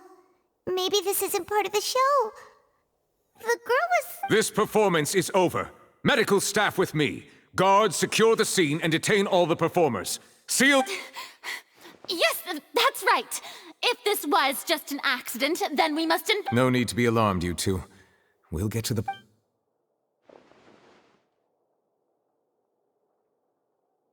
Unfortunately, the person who is in the magic box has been pronounced dead. His name was Cowell, one of the assistants in Linney's magic troupe. Apparently, the fireworks on stage ignited the ropes that were suspending the water tank, which then caused the tank to fall onto the stage. As of now, we are still not sure why we found Cowell in the box, rather than the guest from the audience. And after an initial search of the area, the guards have confirmed that the girl is nowhere to be found. It appears that this incident was not merely some mishap with the performance, and there are many indications that it is connected with the case of the serial disappearances of young women. That's the case that Charlotte mentioned before! I know the truth. I can see through the whole thing. Really, using such a shallow and obvious mystery as his finale, I say that our powerful magician, Mr. Linney, is now the prime suspect for the serial disappearances case. Huh? Why me? This whole... No, this all occurred during your magic show, did it not? Now that I think about it, that whole speech about magicians making things disappear... That can't be right! How can Linney do this? He was in the box on the stage the entire time. Besides, before the show, he told us that he would like to catch the criminal behind the disappearances. Save discussion for a later time, please. Lady Farina, may I assume that your comments just now constitute an accusation against... Huh? I just think that he... Well, I think it might be a little early to talk about formally pressing charge. But what Lady Farina said just now... A kidnapping and murder carried... I mean, of course, my dear people. That's right. I mean you, traveler. You'll support Linney, won't you? After all, he was the one who... Then there's no problem. But with Linney's help, our little duel ended in a draw. So no more draws. Between the two of us, there must be a clear winner and loser. And what better place to hold such a It wasn't a draw. She obviously lost last time. I understand. Charges have now been pressed, and as such, a trial is in order. Well, traveler, seems Lady Farina has set you in her sights. But putting her dramatic rhetoric aside for a moment, I would like to ask you, are you willing to act as Mr. Linney's attorney and defend him in this case? Very well. The trial will be held a day from now in the Opera House. Linney and his troupe are all potential suspects. The audience may begin to leave in an orderly fashion. A day isn't that long. Let's see what kind of case this big-shot outlander can build.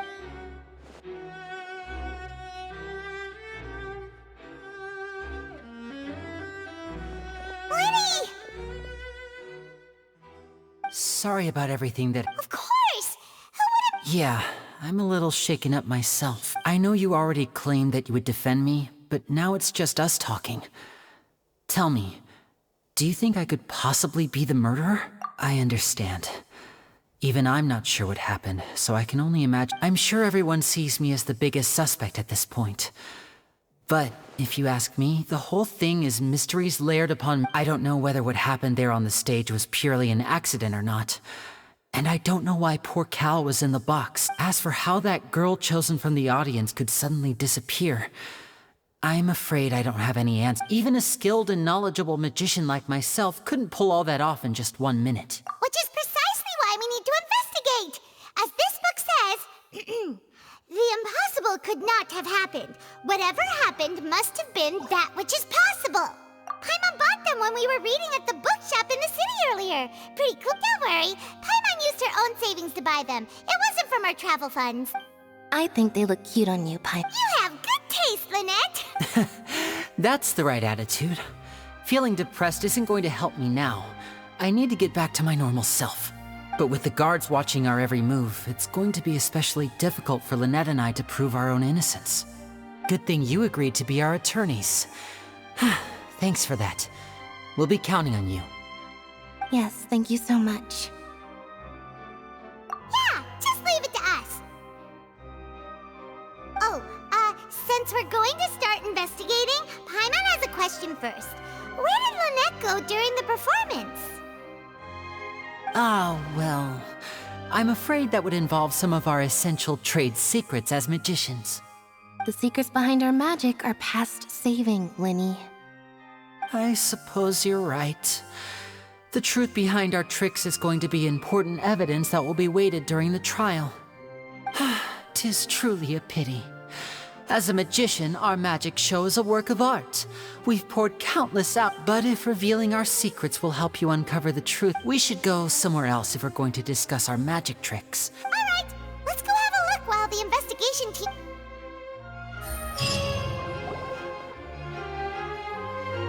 Hello, officer. How's the investigation going? I see. You come with me and you'll see. The deceased is one of Linny's assistants named Cal. Even though he hadn't joined the troupe long, he was hardworking. The assistants are usually in charge of setting up and inspecting the props, as well as assisting with the show and keeping the crowd engaged. As you probably saw when you were in the audience, the water tank suddenly fell and smashed the box with Cowl inside it. This is the real mystery.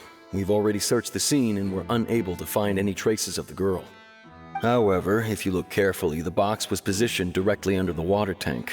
The ropes holding the tank were then burned by the pyrotechnics on stage, causing all these factors lining up so perfectly makes it hard to see this as a mere accident. If anything, the more logical explanation is that the whole incident was intentionally planned, and Linny is the most likely person to have access to all these areas. But he doesn't have a motive.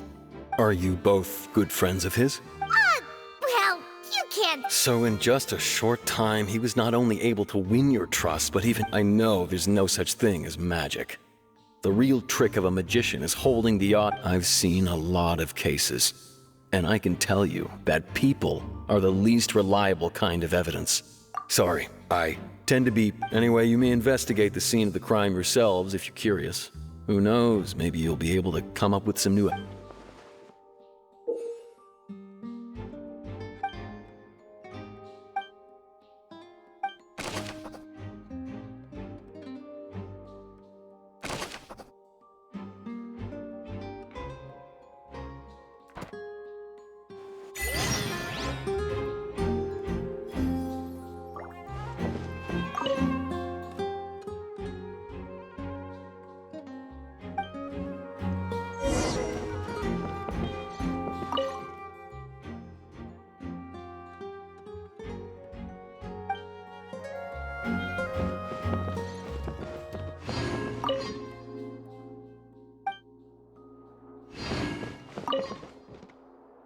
Go ahead, have a look around.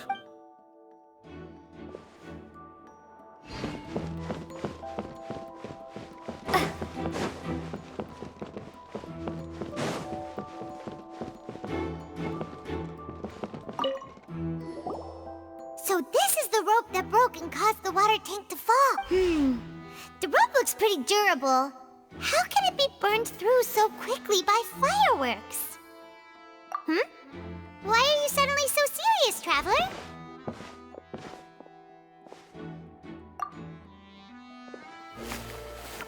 Whoa. Look! This bit is made from different material! Most of it was burned away, but there's still a little bit of it left. So if a rope meant to hold something was... Wait! Why would you write all this down?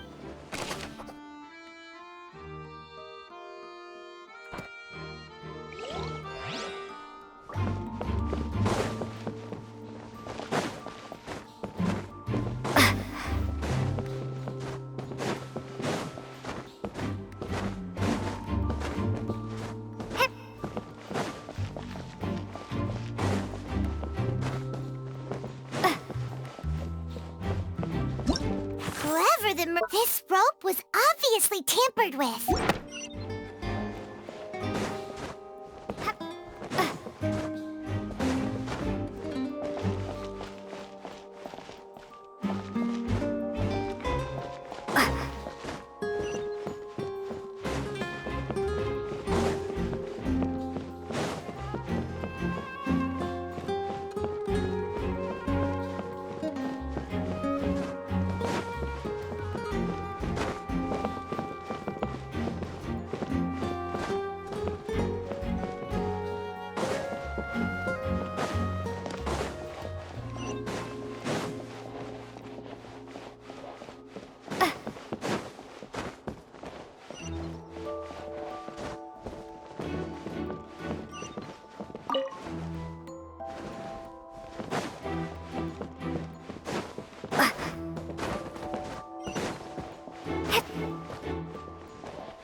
You! Yes, both of you! Over here! I've been keeping an eye on you for a while. Huh? You mean us? That's right. If I'm not mistaken, you're also among those. Well, you're right on the more about that one, but who are you? From mediating disputes and providing protection to solving conundrums, you name it, Spina di Rosula does it. And I, Navia, have the honor of being its renowned president. Though those who play by our rules call me Boss. I'm Silver, her attendant. Pleased to meet you. And I'm Melu. Huh? Boss? Mademoiselle? What? Well, I am the second generation president. Malus and the others are still used to my... My apologies, Demoiselle. Should you prefer, boss? No need. Okay. If... All merely trifling details. Never mind. That's right. I've always kept an eye on the serial disappearance cases. Judging from the look of things, I find Linny an unlikely mastermind. Really? We think so too! But how did you come to that conclusion? Intuition, naturally. My unpaired Farina sure was quick to point the finger at Linny without any decisive evidence whatsoever, wasn't she? But that's not uncommon for her. If you remember, the Justice had to interrupt her and ask if she was pressing charges just to keep her from getting carried away. Anyway, a trial begins the moment someone levels charges. And, of course, there was... Sounds more like you just don't trust the Hydro Archon. Well, what's your opinion? I must admit that she can be interesting at times, but liking her doesn't mean that I'll blindly agree with her. All right, Wait a minute! Well, I say it does.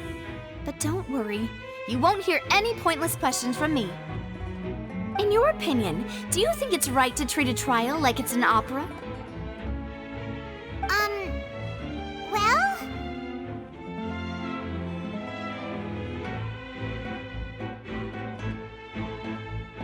And why would that be?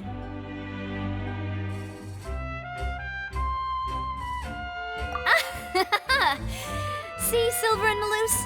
I told you they'd be different. Most astute of you, Demoiselle. I too think that the Traveler's response was most excellent. No matter how wonderful the script or how fervent the audience's expectations may be, the trials that go on stage here must be based in fact. And if that can be done, boss, then... All right, that's quite enough, Malus. Anyway, I like your answer. You passed with flying colors. Now, I need to make some preparations, following which our joint investigation shall commence. You two shall be my assistants. Wait! Since when did we become assistants? Oh, well, I can be the assistant, sure. Or your companion, if you like. I'm really not that fussy.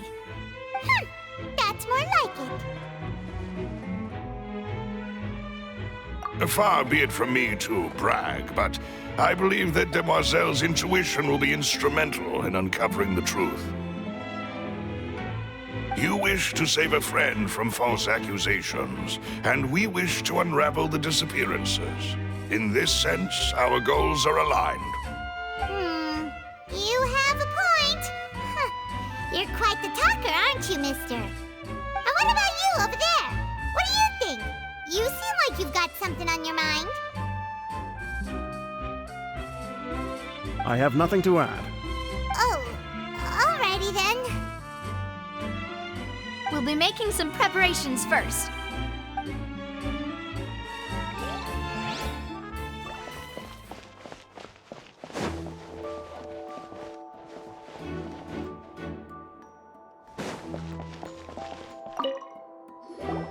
Sorry, but no one can freely enter or exit the Opera House at the moment. No, we're not leaving. Were you always guarding? Yes. After the Chief Justice gave the order, everyone coming in, so the missing girl couldn't have left from here. At least, not from that point on. I doubt there was much opportunity then either. How can you be so... Well, because I was in charge of security near the entrance at that time. I couldn't see Linny's performance from here, which was quite a shame. Just my luck, but still, I did not abandon my post. And I stayed put no matter how loud the applause was. If someone had so much as even a we Melusines are good at that sort of thing, you know. So, it's safe to say the girl couldn't have left through here. Alright, thank you for your help. This'll be useful.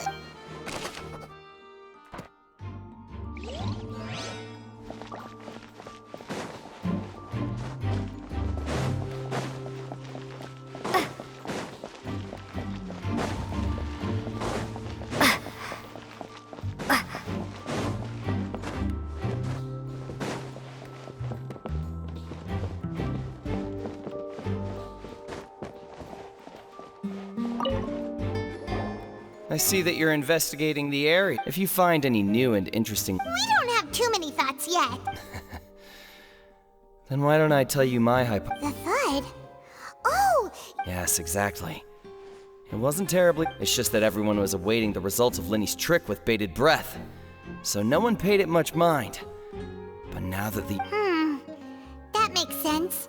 So, what do you make of it? I'm of the opinion that it may have been the sound of Linny's accomplice. Lynette, perhaps. Jumping atop the water tank, or something like that. And when the pyrotechnics went off, she cut the rope, sending the water tank crashing down. But wasn't the noise we heard too loud for that? Perhaps the balance wasn't right, leading to a particularly rough landing. Oh, that's true. That does remind Paimon, though.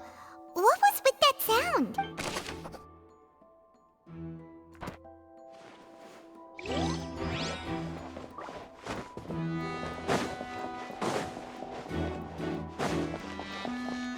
Whoever the murderer was, why would it... We all heard that noise.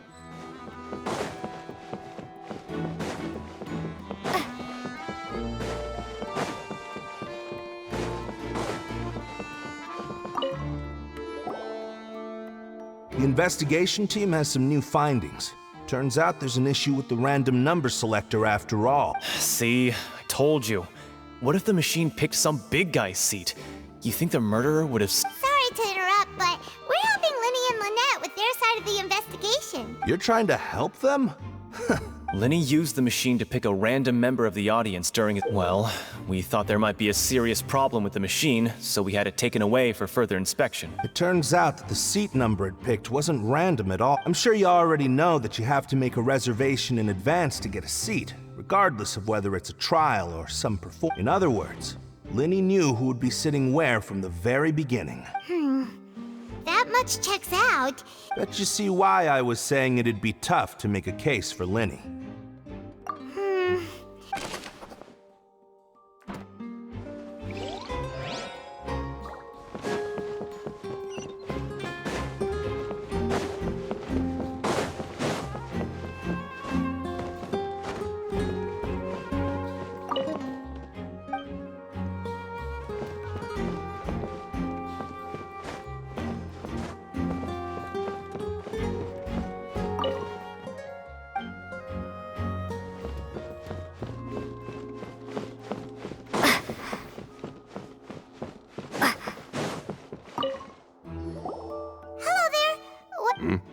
Oh, this location has also been cordoned off because the Magic Troupe members are currently... The seats were all booked in advance, so we were able to deduce the missing woman's identity by checking the guest list. Sure, it's not like this is confidential information. We will publish it later anyway when we petition the public to help us find the missing person. Her name is Halsey. She's a painter from Fontaine who's made a bit of a name for herself. Apparently, she wasn't a regular at the Opera House, but she'd been feeling some pressure. The Magic Troupe members all claim not to know her. We have looked into her social connections. It seems that she has no personal grievances or conflicts of interest with the suspects. Simply put, she wasn't related to the Magic Troupe at all. Were the victims of previous cases also chosen at random? That's how it seems to us, in any case. Apart from the fact that they were all young women of around the same age range, there really weren't any other connections between them.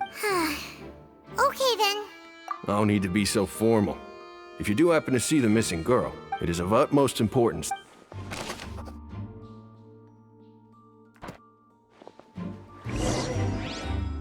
We've checked everything of note here at the performance venue. Paimon wonders how Linny's discussion with the guards is going. Let's go see, shall we? Ooh, things are getting interesting, huh? We're about to see how magic is made. Squall Fury! Understood. Then I will be going with you. Just so you're aware, I will be monitoring your act. Very good. Thanks for being so agreeable. I'd pull a rose out of my hat as a gift for you if I could. You may spare the pleasantries. You've arrived. Who's this? Me? I'm Spina di Rosula's guardian. Sorry, I got a little carried away there. And these are my companions. Would you mind if... Oh, new helpers? Well, let's just say we're tagging along. It's not every day you get to see the secrets behind... I appreciate your kind interest. Come with me. We'll be heading below stage. Huh? Below stage? Yes, a world of secrets is hidden beneath this magic box, prepared specifically for this switcheroo trick. But before I reveal everything, you should have a look first. Notice anything strange here?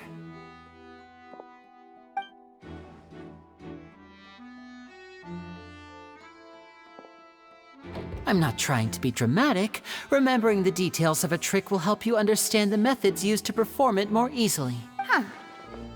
Weren't there balloons and other decorations here? Where did all that go? Ah, good eye. That said, you're still far from discovering the answer. The back? You mean the inside of the door? Very good indeed. I thought you might not be able to catch that, given that you were sitting in the first row. The back of this door was patterned. Those patterns are now gone, replaced by a smooth wooden board. So, if you put 2 and 2 together, what do you get? Exactly. All right, let's go. Oh, so there was a passageway under the magic box! I knew you'd figure out most of it as soon as you saw this place. The 2 magic boxes are positioned right above the... See this flatbed trolley? The box with the lucky audience member in it would be shuttled over to the other side. This trolley can raise and lower and even rotate, ensuring that the box will face in the right direction. I see. So that's the purpose of the box inside another box. Precisely. The inner box would descend after the audience member was put inside and be moved along the trolley, all while the outer box would remain on stage as if nothing had ever changed. So that's how you did it! Once the box was lowered, the trolley would store some energy through this device here, with which it would complete the rest of the steps. The audience member would only be able to feel some slight movements in the dark, and by the time she walked out, she would already be back on stage. Right! You were talking that whole time! Ah, yes. A phonograph operated by Lynette was used to achieve that effect. My assistant and I had already scripted our conversation beforehand. And what about Lynette? I was in the mezzanine space in the back of the box. Oh, That's how we were able to coordinate Linny's lines with the assistant. And, by the way, I was the one who walked out of the box at the end. I mean, we are twins. All it takes is a change of clothes and no one can tell who's who. And that's my favorite part of this trick. Only Lynette and I can perform it. So that's how it all worked! Wow, every detail you revealed was more amazing than the last! Lynette would briefly walk out of the box and then go back in, jumping into the tunnel and escaping before the box on the trolley could finish ascending. And then I walk out of the other box in the audience area, and the trick would be complete. But as you saw, Cal was in the box, not our audience member. We really don't know how that happened. If not for that interlude, this would have been an astonishing trick. I probably never would have figured out how you put... And yet, to think that someone was able to use this magic trick to commit a crime. Could we have a look around? I think we can come up with some more leads. This is the scene of the crime, so Linny and Lynette are not permitted to stay here. I'll escort them back up. Yes, of course. No need to be so strict now. I won't disappear. Thanks, everyone.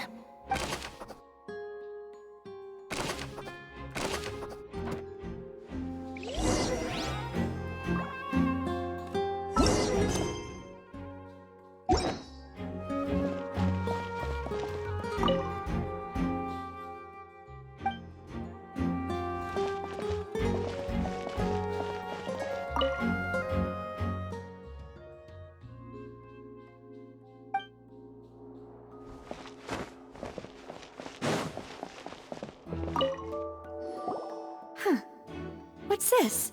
Looks like a hook tied to the end of a rope. Huh? Perhaps it was a prop for a different... Whatever it is.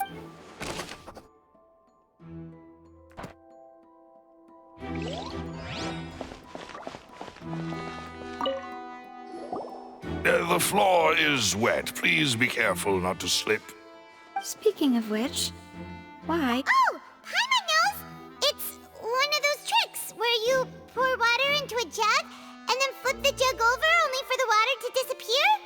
And here's a broken vase. Huh. Did the trolley knock it down while moving? That can't be. The trolley moves along tracks from start to finish. It couldn't have hit the vase at this distance. Let's note this down too and think about it later.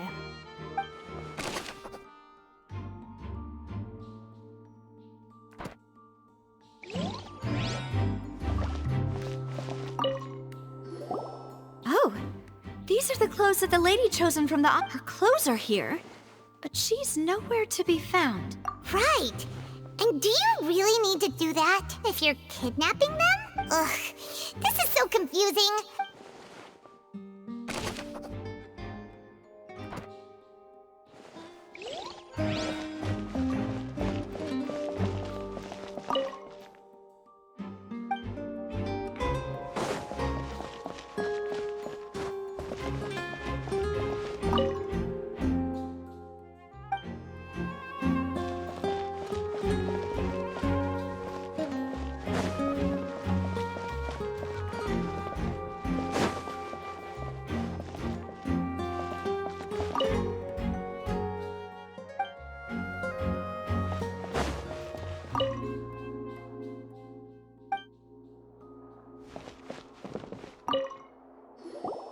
What is this place? It seems someone could fit through here. Alone, perhaps. But if they had to pull another But there are no other ways in or out of here.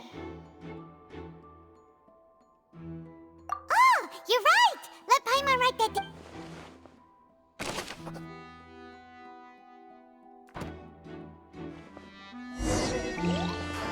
Seems we're just about done investigating down here. Yes, let's head back up.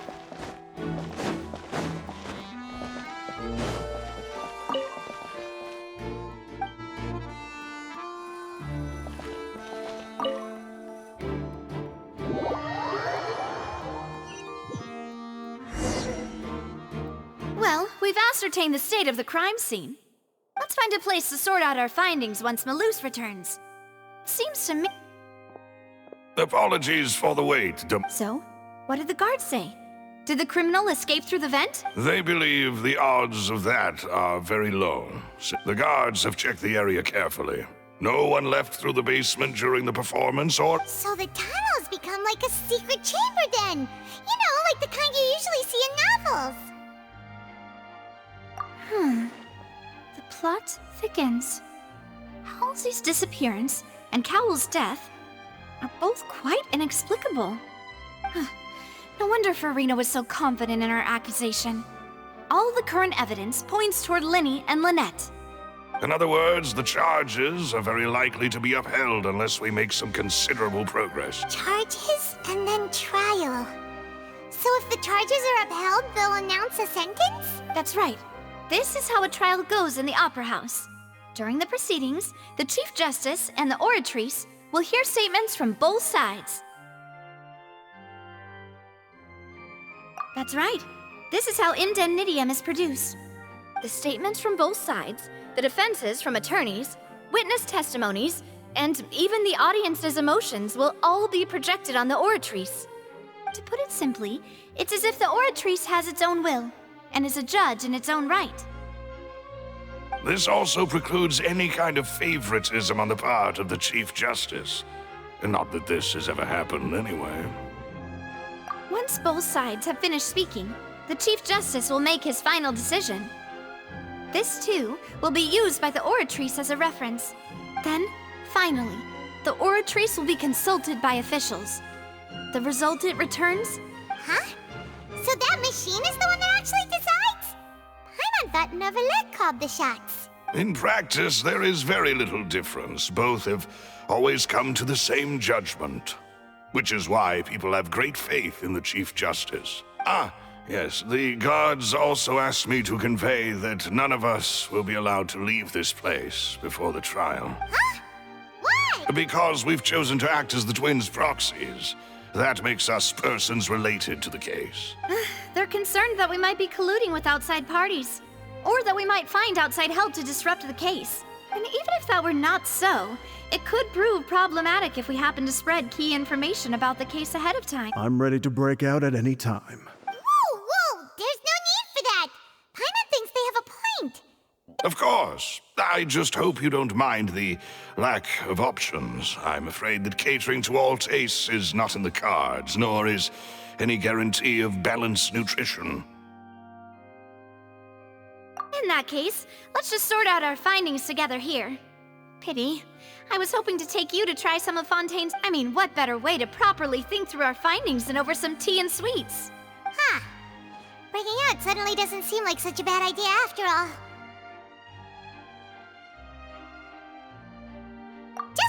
Just kidding! Paimon will still do her best, even if there are no snacks. What do you mean, no snacks? Of course we'll have snacks. If we cannot buy some, then we'll simply make some. Huh? Understood, Demoiselle. Everyone, please come with me.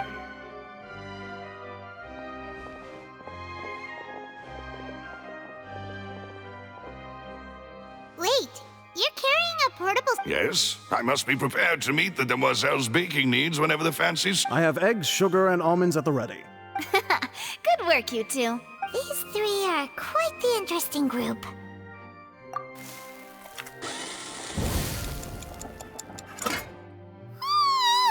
And Paimon thought it's... From the way you had these two guys carrying all that stuff around, Paimon thought you'd have them do more during the baking process. But you ended up doing the entire thing by yourself, beating the egg whites. I was applauding.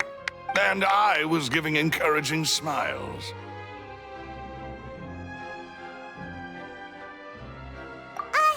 Paimon was just thinking. Aren't you worried about getting your fancy dress dirty, beating egg whites and baking? Well, I don't think it's carved in stone anywhere that fancy ladies can only read books, sip tea, ride horse. Don't underestimate beating egg whites, by the way. It's a real arm workout. You also need to beat them to just the right consistency, or your macarons will crack. Anyway, give these a try, fresh out of the oven. Only 3? Well, eating too many sweet treats might send all that sugar to your head. Tea is ready to be served as well. This is Demoiselle's favorite, strong black tea with a floral fragrance that clears the mind and lifts the spirit. No need for concern, I'm merely doing as I should.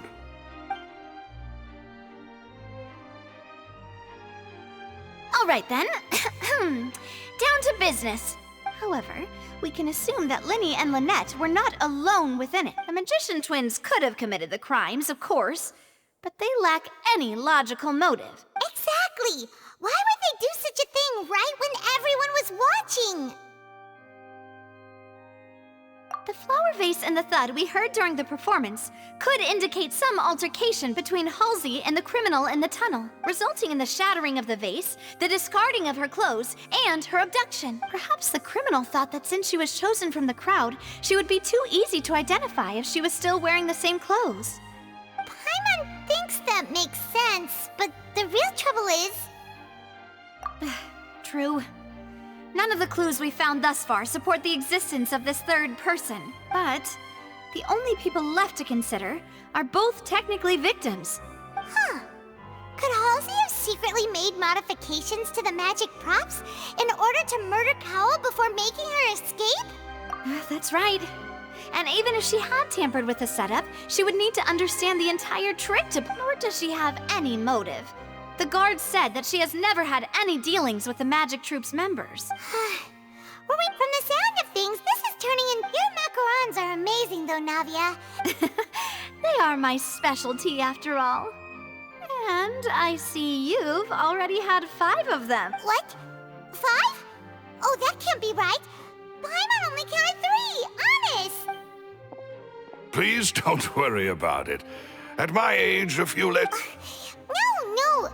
Being greedy is one thing, but Paimon knows how to count. Besides, Paimon knows that if she ate too many, then others wouldn't have enough. Wait, even you don't believe Paimon? If Paimon ate those 2 extra macarons, then may they turn into stuff. All right, we get it. Well, I suppose one of us might have gotten too engrossed. Malus, set up the stove. Huh? Making sure everyone gets 3 macarons, of course. Exactly. We don't want to trouble you. As you wish, demoiselle. And I have the egg, sugar, and almond. Well, this really...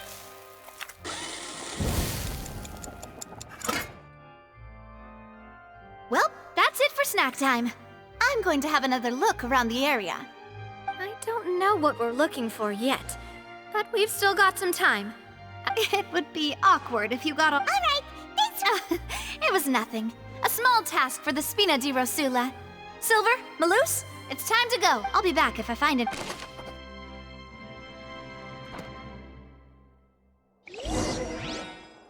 All right, it's time to put our heads together. We've got to get our defense ready for the trial. Oh, it's probably gonna be a long and difficult case.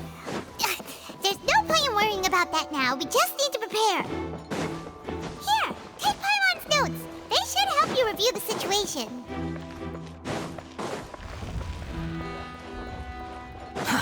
Too slow.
There's no such thing as pure freedom in this world. Even the wind. What do we do? The whole situation is so confusing.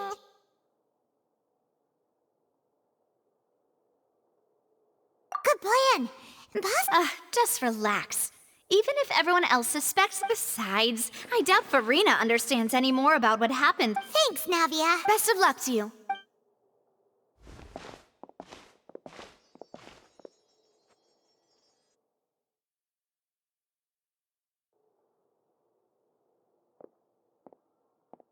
Ah, finally, you're back. Well, how did your investigation? To be honest? No, we're... Well now, don't you all look That was to be expected, of course. The guilty can never produce proof of their innocence, but don't let that stop you. I shall be terribly disappointed should you, my most anticipated foe, concede so easily. Since both parties are present, I declare that the trial regarding the magic show... Firstly, in order for the audience to understand the causes and results of the incident, could we please have Mr. Linney explain the trick? Yes, of course. I will explain while Lynette demonstrates on stage. All the necessary items have been prepared. Thank you, Mr. Linney. In that case, I take your statement to be that you ran to and remained hidden within the magic box in the audience stands once the trick began, and thus could not have committed the crime. Yes, that's correct, Your Honor. In that case, I call upon the prosecution. Lady Farina, do you wish to refute his statement in any way? Why, of course I do. Allow me to take the first shot and break this case wide open. Mr. Linney is clearly lying. There is no way you could have been in the box the whole time if you were to abduct Halsey and murder Cowell. In fact, I'd say you were hardly in that tunnel at all. That is simply your hypothesis based on the presumption that I'm guilty. Oh, I may ask, what did you hear while you were inside your box? The roaring countdown of the crowd, of course. That's how I kept track of the time and built anticipation for the finale. And you didn't hear anything else at all? Nothing that might leave an impression of any kind? No, nothing. I see. But when the count reached 30 seconds or so, there was... Huh? Hey, hang on. Something's not right here. Yeah, I'm sure he could have heard a noise that loud from inside the box. I was right by the box and I definitely heard the thud.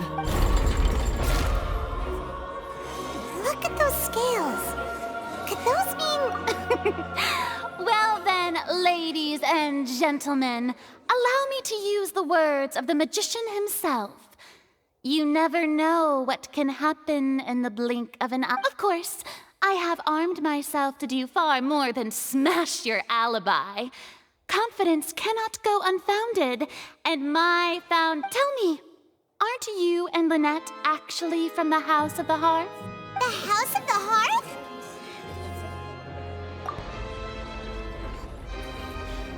No wonder they did something like this. So the serial disappearances were the Fatuis. I've got a feeling that what happened on stage probably wasn't just an accident. That's irrelevant. Our identities have nothing to do with what happened. Indeed. Then perhaps you could tell us everything that happened during that 1 minute. Your first priority is to prove yourself innocent after all. I'm sure there is little that needs to be kept secret now. Unless your script already has holes in it.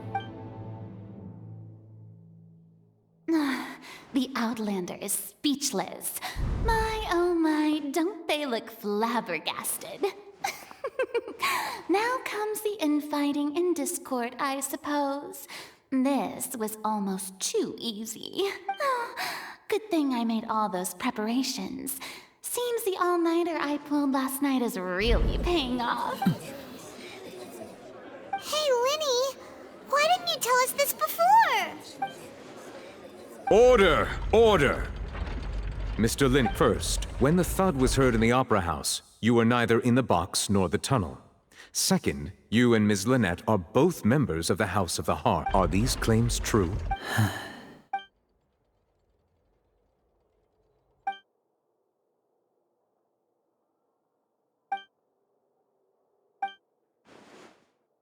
Please answer my question. I'm sorry. Yes, they're true, Your Honor.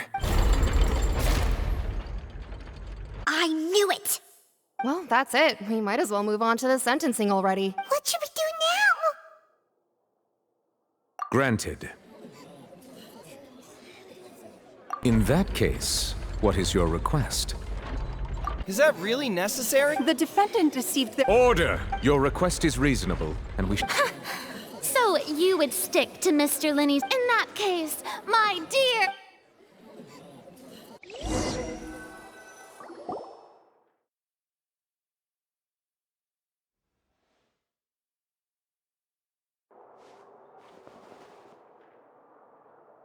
Well, this is awkward.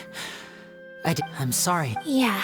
Paimon doesn't know where to start. We based our entire reasoning on not to set the wrong tone or anything.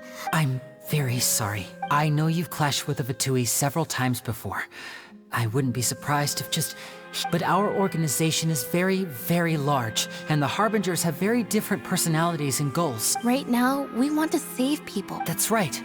I'm sure we're on the same page when it comes to this nation and the disaster that its people might face. I knew if it weren't for our respective identities, we could become... That's why I didn't wish to flat out lie to you, but chose to hide some detail. The truth is very important, but being completely transparent about everything would see us spending more effort than we need to. Right.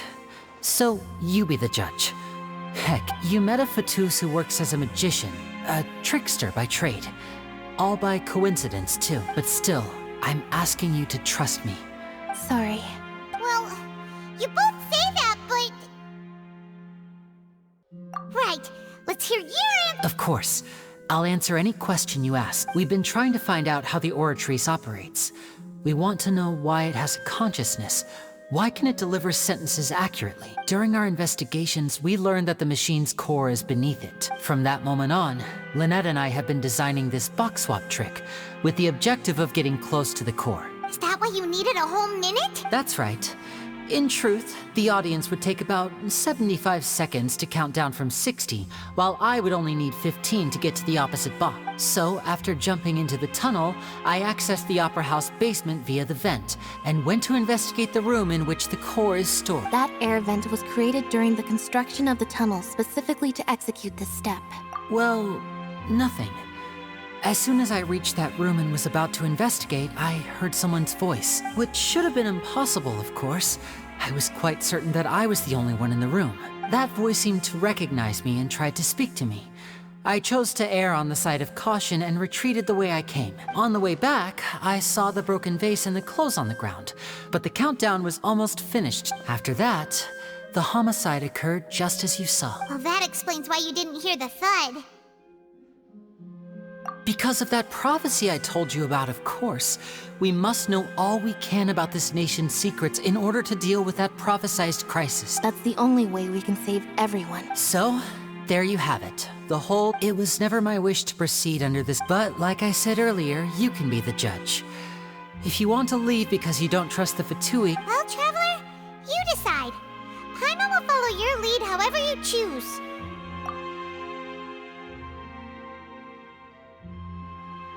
Okay. Thanks for giving us a chance. The current problem is that the scales are tipped pretty badly against you two. If we want to refute the Hydro Archon's accusations, we're gonna need a seriously... Huh?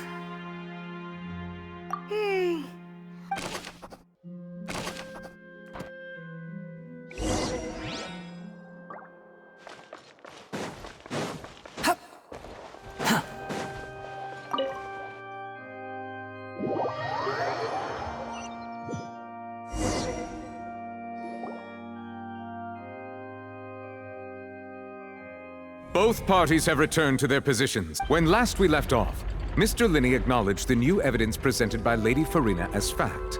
Therefore, Lady Farina may continue stating her reconstruction of the events. Ugh, that took long enough. Now then, if everyone would lend me their attention. At this stage, let's revisit that scene from Linney's perspective.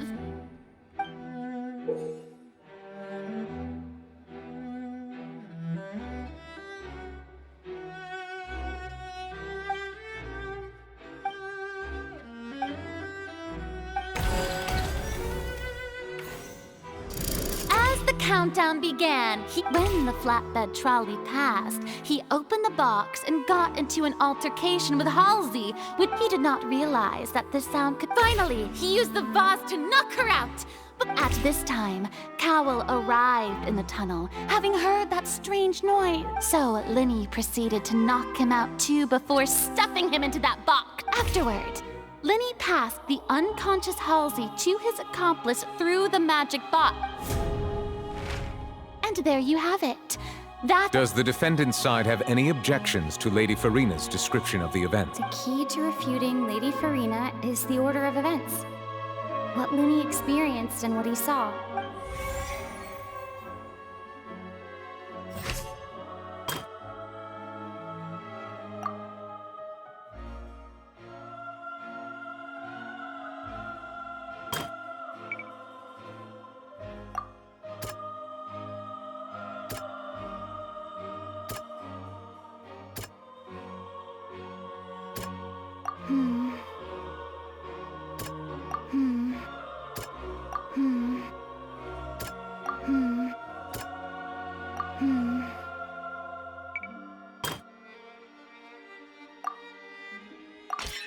According to Linney, he left via the vent after entering the tunnel.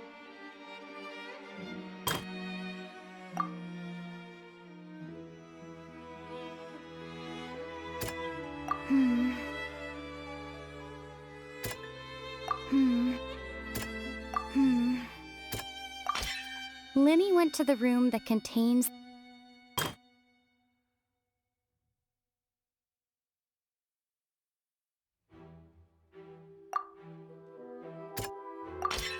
Linney didn't...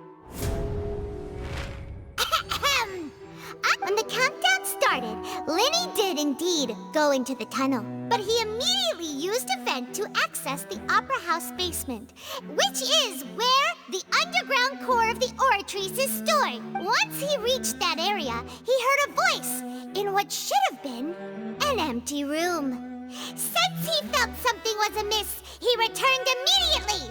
The crime scene had already developed by the time he reached the tunnel again, and in order to complete the magic trick, he did not remain there for any length of time. Finally, he reached the surface, and that was when the accident happened from him.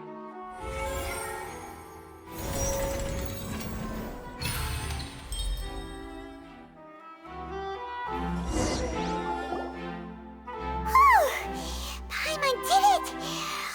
In other words, you believe... That's right! My reasoning? If that's the case, then if Cowell hadn't entered the tunnel, who was the entire setup meant to kill? Assuming that what you say is true, Linny only needed to kidnap the young girl to cause a new disappearance case. What would the point of killing someone on stage be? Oh, they have a point. That's right, you tell him!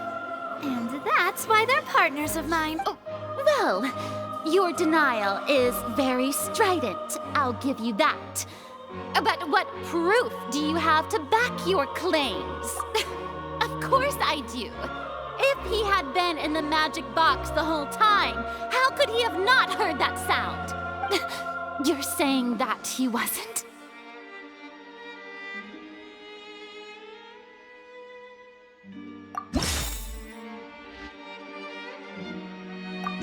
Are you sure we don't need to give this more thought? That's right! Linny wasn't in the box or in the tunnel. That's why he did. This means that when the crime happened, the same clue you used to disprove his Well, to think you'd use such logic. Well then, if it wasn't Linny who committed the crimes, then who was it?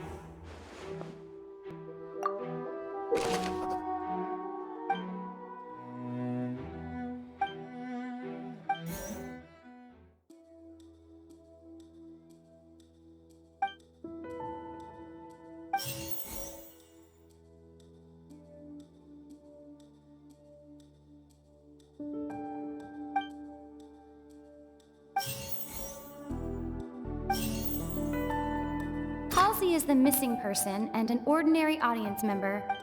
Could there have been a third person? The deceased's name is Cowell. Halsey is the missing person. The deceased's name is Cowell.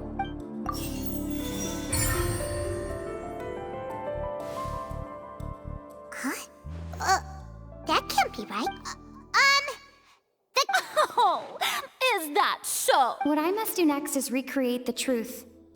What Cowell did, and how he went from would-be perpetrator. No one entered or left the opera. The deceased's name is Cowell. The sound we heard may have come from a clap. Linny was not in the tunnel at that. It would have been tough for both people to.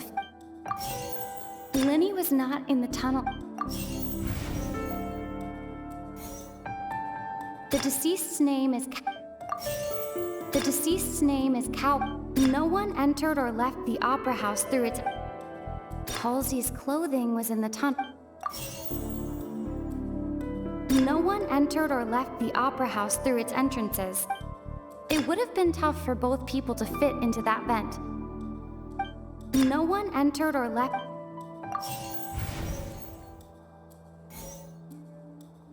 Halsey's clothing was in the tunnel. No one entered or left the. The deceased's name is Cowell. Halsey's clothing was in. It would have been tough for both people to fit.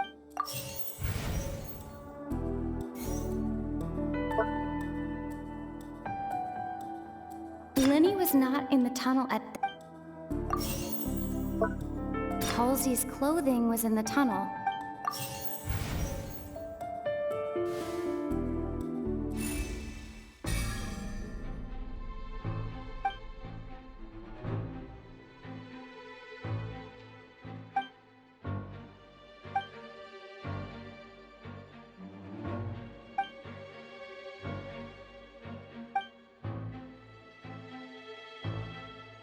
What's wrong, Traveler? Are you still having trouble figuring...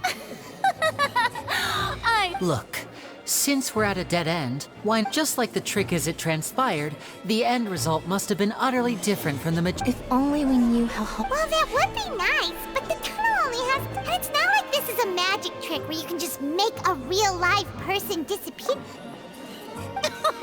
Excuse my interruption, dear opponents.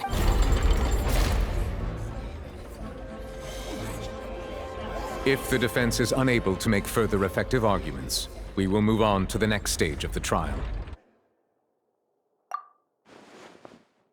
Lenny was not in the tunnel at that moment, which gave our criminal ample time. The sound we heard may have come from a The deceased's name is Cowell, Lenny's assistant. The vase was not broken by chance.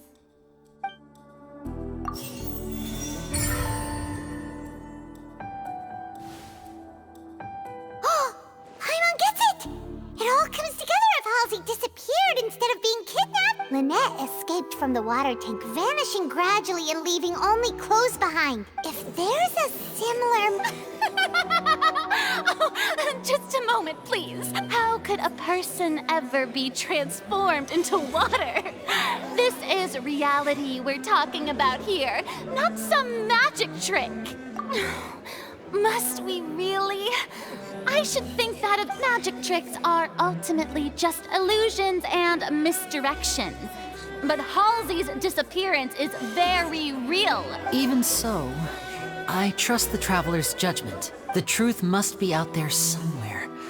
Perhaps some new line of reasoning may open if we try to... Since Cal was the deceased, we haven't placed much attention on him. But given that we aren't making much progress with the case, it wouldn't hurt to have a look at his belongings, would it? People really do come up with all sorts of harebrained schemes when at the end of their rope. Nevertheless, I believe that this is a reasonable request on the part of an attorney. Since the trial does indeed appear to be at an impasse, I believe that additional evidence may help us make more progress. Guards, please step into the lounge and examine the personal effects of the deceased, Cowell. We are still examining the items, but we have already made critical progress that we feel must be shared with everyone post-haste. We discovered several test tubes of fluid within Cowell's baggage, each labeled separately. The notebook in his backpack claims that these fluids are... water from the primordial sea. The primordial sea? The note's contents also indicate that Cowell belonged to an organization that sells illegal drugs and that he had an accomplice. The notebook has many entries concerning safe usage of these fluids, in which the keyword dissolve appears many times. One of these tubes was labeled Opera Epiclese, along with yesterday's date. It is empty. The notes also state that these dissolution properties work exclusively on people from Fontaine. It's likely that Halsey was chosen as some sort of test subject. As such, we believe that the defense's hypothesis is, in fact, supported by sufficient evidence. You've got to be kidding! People dissolving into water? Could something so ridiculous Wait a moment. This reminds me of a certain prophecy. Huh. If people can become water, does that mean that the water tank's real use was as a means to hide water stains? And if Cowell was targeting that girl... Wait just a minute. Could that mean... You two... Demoiselle, wait! What about your partner? Let's go. Just trust... Order! Order! It is undeniable that further examination of the deceased's personal effects. Still, let us assume that these clues are indeed authentic, albeit with the understanding that Ms. Halsey has yet to be found. Guards, please continue examining the items along these lines. Mr. Linney, it appears your hypothesis is supported by the evidence. Of course. Thank you, Your Honor. If we uphold this hypothesis, I believe that many of this case's seemingly unrelated clues can be connected together. Right! Like the metal hook! That one didn't make sense at all. Let's think about this. Cowell's methods must have something to do with that water...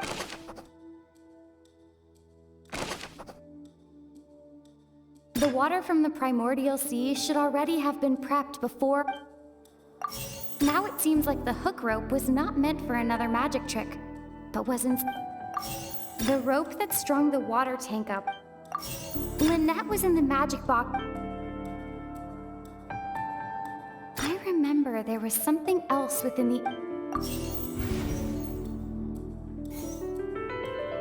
the deceased's name is Cowell. The water from the primordial sea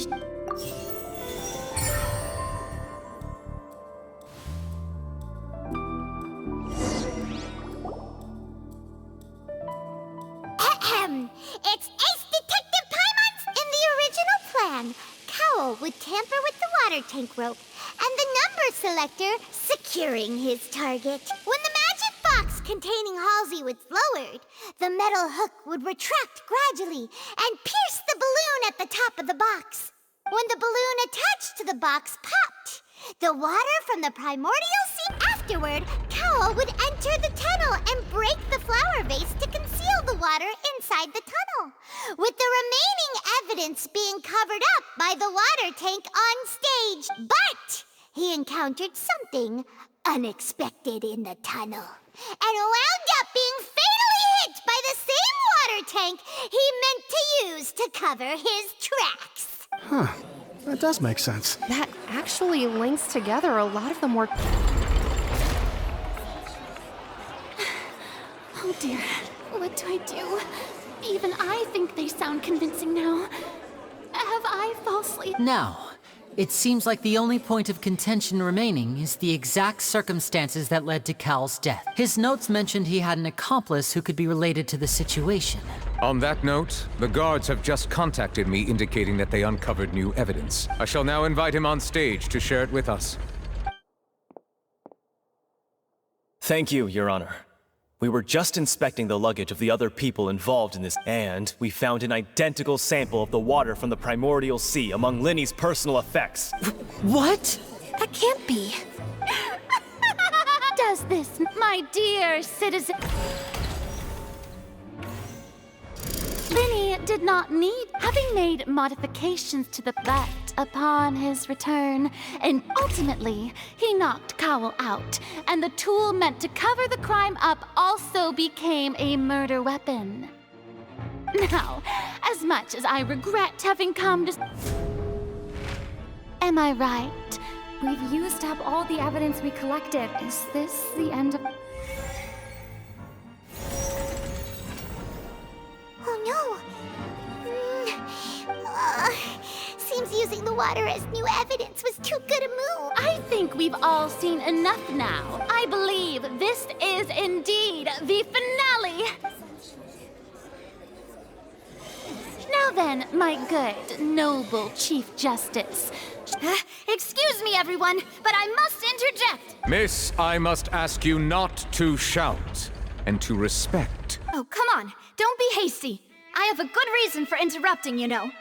Now, would anyone here like to take a little break from all this debate and see a little magic? I'll show you an amazing trick. One that can bring a young woman who has disappeared back in the flesh, right before your very eyes. What in the world is she saying? No offense, miss, but miracles like that are beyond my scope as a magician. Come on now, don't be silly. But once everyone believes the illusion, can't magic reveal the truth to them once? And wouldn't such a trick be the most marvelous finale to today's performance? Come on, Lenny and Lynette, give it another go. But as the magic makers and stars of the show, I think I should leave the final performance to you. I understand. And voila!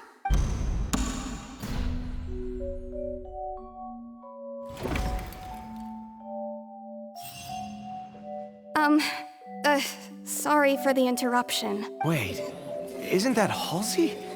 So, the whole thing about... To be clear, I'm only here because this person told me that if I testified, the merit of doing so would lessen my sentence. I was hiding outside this room listening to the proceedings because I was afraid that I would be the one put on trial. I was just feeling happy that no one had noticed me. And then, before I knew it, she caught me. That'll teach you to underestimate us three. Where should I begin? What? Why? Firstly, my name isn't Halsey. It's Lillian, and I'm originally from Mondstadt. I heard that Linny's show was gonna be a real thriller, but I missed the chance to buy a ticket, so I stole one. That's how I make a living. I steal stuff here and there. And I'd never been caught before. But I was noticed at the harbor a few days ago, and I barely got away. Linny was the one who caught me in the act. Hey, no wonder you look familiar. So you were the thief! Liddy even mentioned that you were pretty skilled. Well, and I thought that would have been the end of it, but then the number selector chose me. He even mentioned the Fortress of Meripede. That's a prison, isn't it? So you can imagine how shocked I was. I thought he was on to me for sure. So I played along with the show while looking for an opening to flee. But then I got water poured on me for no reason, and then someone jumped into the tunnel to nab me. I wasn't going to take that lying down, so I knocked him out and stuffed him into the box. There was nowhere to run from there, though, so I had to change my clothes and hide in a box containing performance costumes. I slipped out after the first guard arrived at the scene and continued hiding inside the opera house. Can a person even hide in there? But I swear, I didn't know that the water tank would fall down. Had I known that, I wouldn't have put him in the magic box. I may be a thief, but I'm no killer. Well, that makes everything pretty clear now, doesn't it? This time, we need to tell the entire story from Lil...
The flower vase was...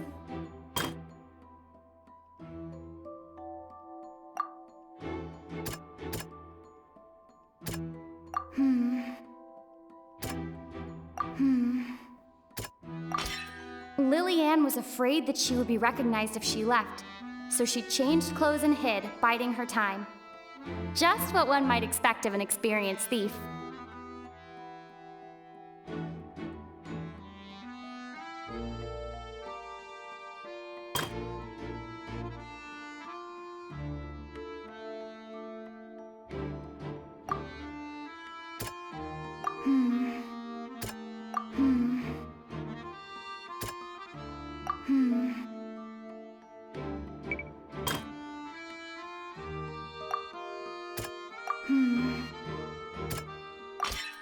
strange sound wasn't from a fight.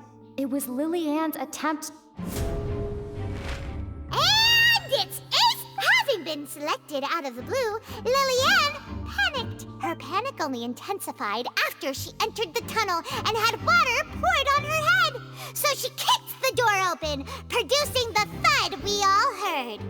Hearing the commotion, Cowell leapt into the tunnel, only to discover that Lily-Ann had not dissolved. He did not know that Lily-Ann was not from Fontaine, but was a thief who made her way in by stealing a ticket. Mistakenly believing that the water from the primordial sea needed time to take effect, the two broke the flower vase during the struggle, but Lily-Ann came out on top with no way of escaping.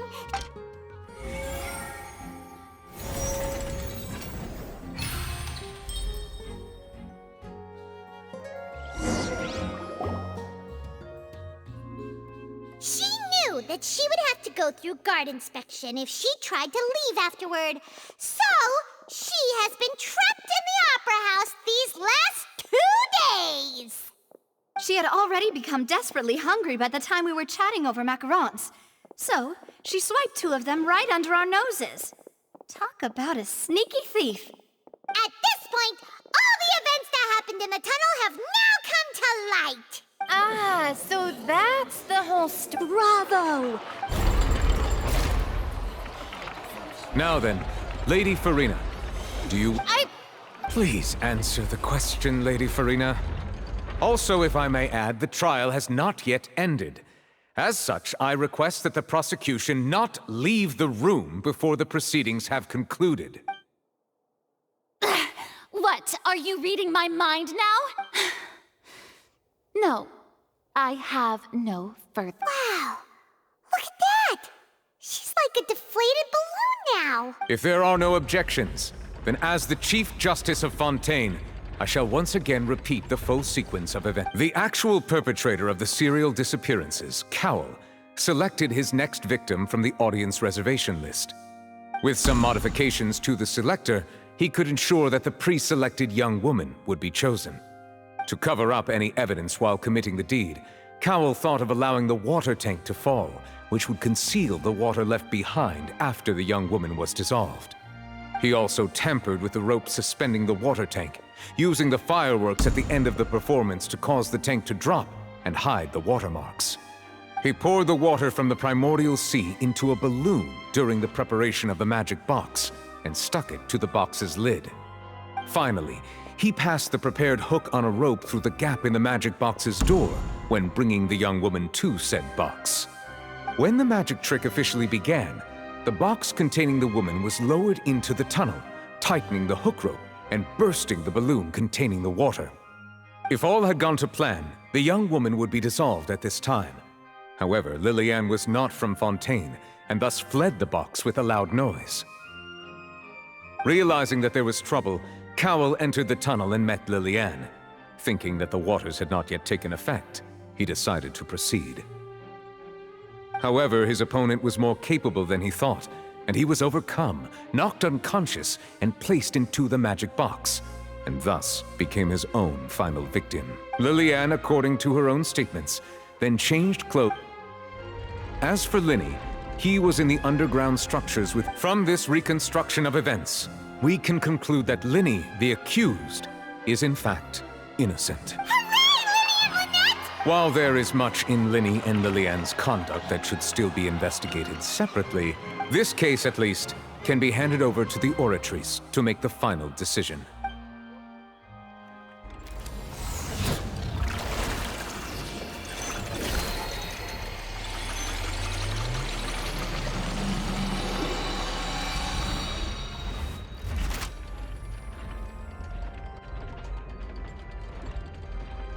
As such, Linny and Lynette are officially declared not guilty. Great work, partners. Thank you all. Thank you so much. Next, I think we deserve an explanation, Guard Vaughn. How did you find the water from the primordial sea in Linny's baggage? Right! Your discovery caused me to make a serious mistake, you know. Or Was that not a discovery? I suspect that the accomplice mentioned in Cowell's notes was not Linny, but you, yes? I'm sure you know what you must do to lessen your sentence. Speak quickly! Unless you want to earn yourself a one-way ticket to Coupon Town. I was just following orders. We were supposed to place blame for the serial disappearances onto Linny, and thus cause suspicion to fall on the Fatui. The higher-ups said this was the best opportunity to do so. And now that your plan has fallen through, and the secrets of the water have been revealed, therefore you would be wise to tell everything you know, and seek the protection of the guards. Yes, our boss discovered that the water can cause people to dissolve. It can also be made into a potion, which when extremely diluted, can cause people to experience unforgettable exhilaration. We've been in this business for a while now, and have made decent more off it. The disappearances were also the boss's idea.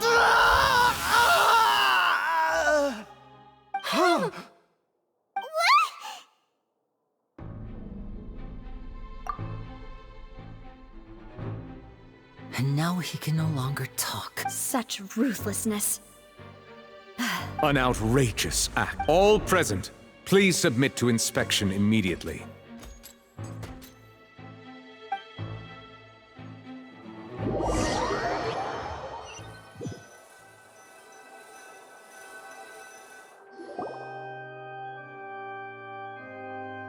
So, we're just going back now? That's true? Traveler, Paimon! Please wait. Linny. I know you may not want to speak to me right now. Maybe you don't even, but still. Let me thank you again for defending me to the end. Even after you learned that I'm a member of the Fatui, I guess. But regardless, I'd like the opportunity to set things straight. I didn't approach you with any ulterior motives or ill intent. As for why I'm a Fatus, it's because the goals of the House of the Hearth align with those of an orphan like me. That's all. That was how Father, who you might know as the Knave, approached recruiting us back then too. The Knave? The one who controls the House of the Hearth? She's your father? That's right. And since we're here, I was wondering, would back when our parents first died, Lynette and I were left wandering the streets. To survive, I took to surreptitiously observing an older street performer who did magic. It took me several days to figure out how he pulled off his amazing tricks. I took my sister through several streets until we found a crowded corner, and we began to perform magic tricks there. To my surprise, we proved to be pretty popular, and we could at least stop worrying about where our next meal would come from for a time.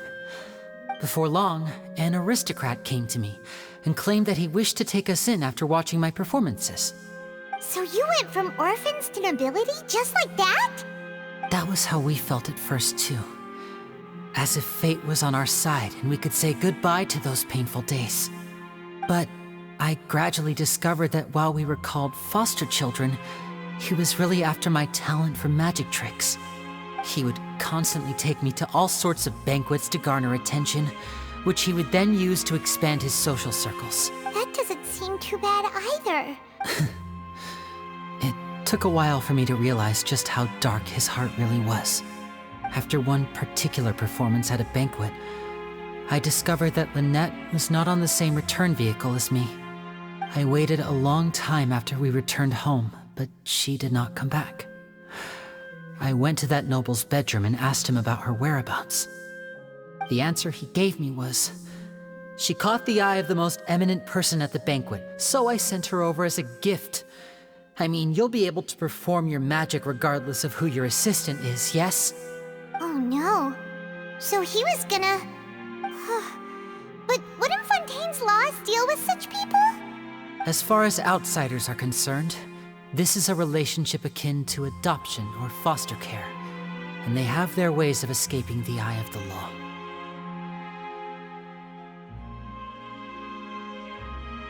I managed to ferret out the location of the mansion of that so-called eminent person and hurried through the night. But by the time I leaped over the walls, avoided the guards, and made my way in, all I saw was the moonlit ground covered in blood, and the knave standing there in the darkness. So, she'd already taken care of that guy. That's right. She had rescued my sister before she could come to any harm, and had even discovered several girls hidden in a basement, all of them orphans.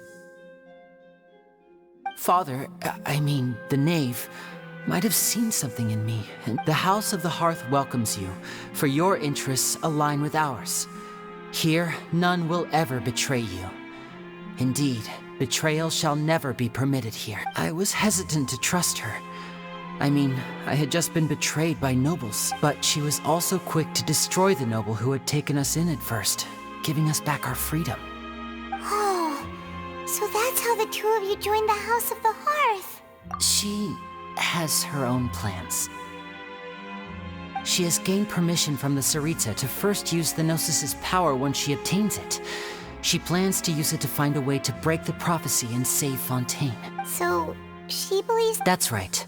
The whole House of the Hearth is currently working to combat that crisis. Today's case has also proven that people from Fontaine can indeed dissolve into some sort of water, thus further supporting the prophecy. All of us house members here, Lady Arlecchino herself included, are from Fontaine. We won't give up on defending our homeland. To us orphans, the only connection we have left to this world, apart from our family, is our homeland. So, from small deeds like distributing magic pockets to huge schemes like stealing a Gnosis, everything is aimed at dealing with that prophecy.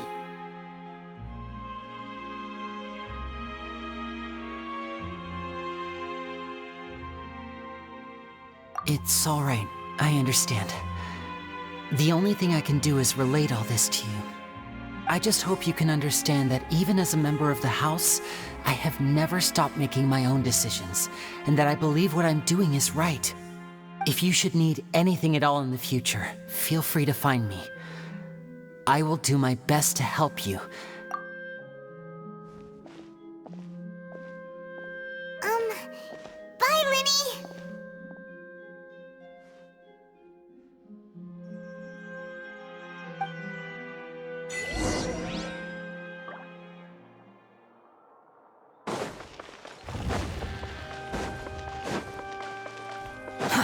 Too slow.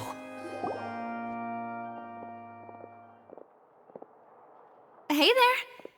What was with the disappearing act you pulled right as the trial ended? Were you looking for us, Navi? Well, this whole thing isn't exactly over, is it?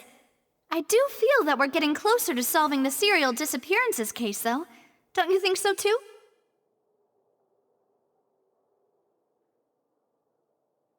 Huh? What's wrong, my dear partner?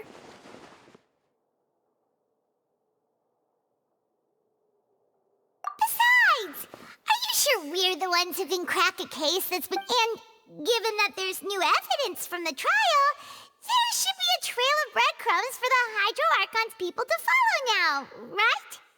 Ah. I see. Well, I won't lie. I'm a little shocked to hear that from you.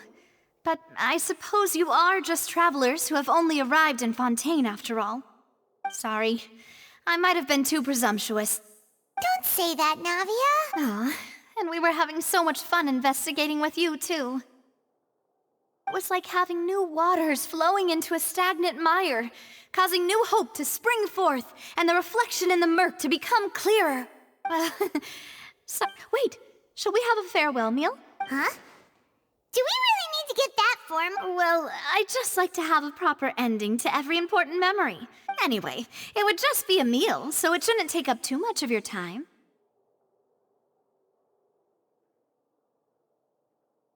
You don't have to twist Paimon's arm. If Boss Navi is treating, count Paimon in! Oh, wonderful. In that case, why don't we return to the court of Fontaine and head to the Hotel de Boer? I believe we'll make it just in time for dinner.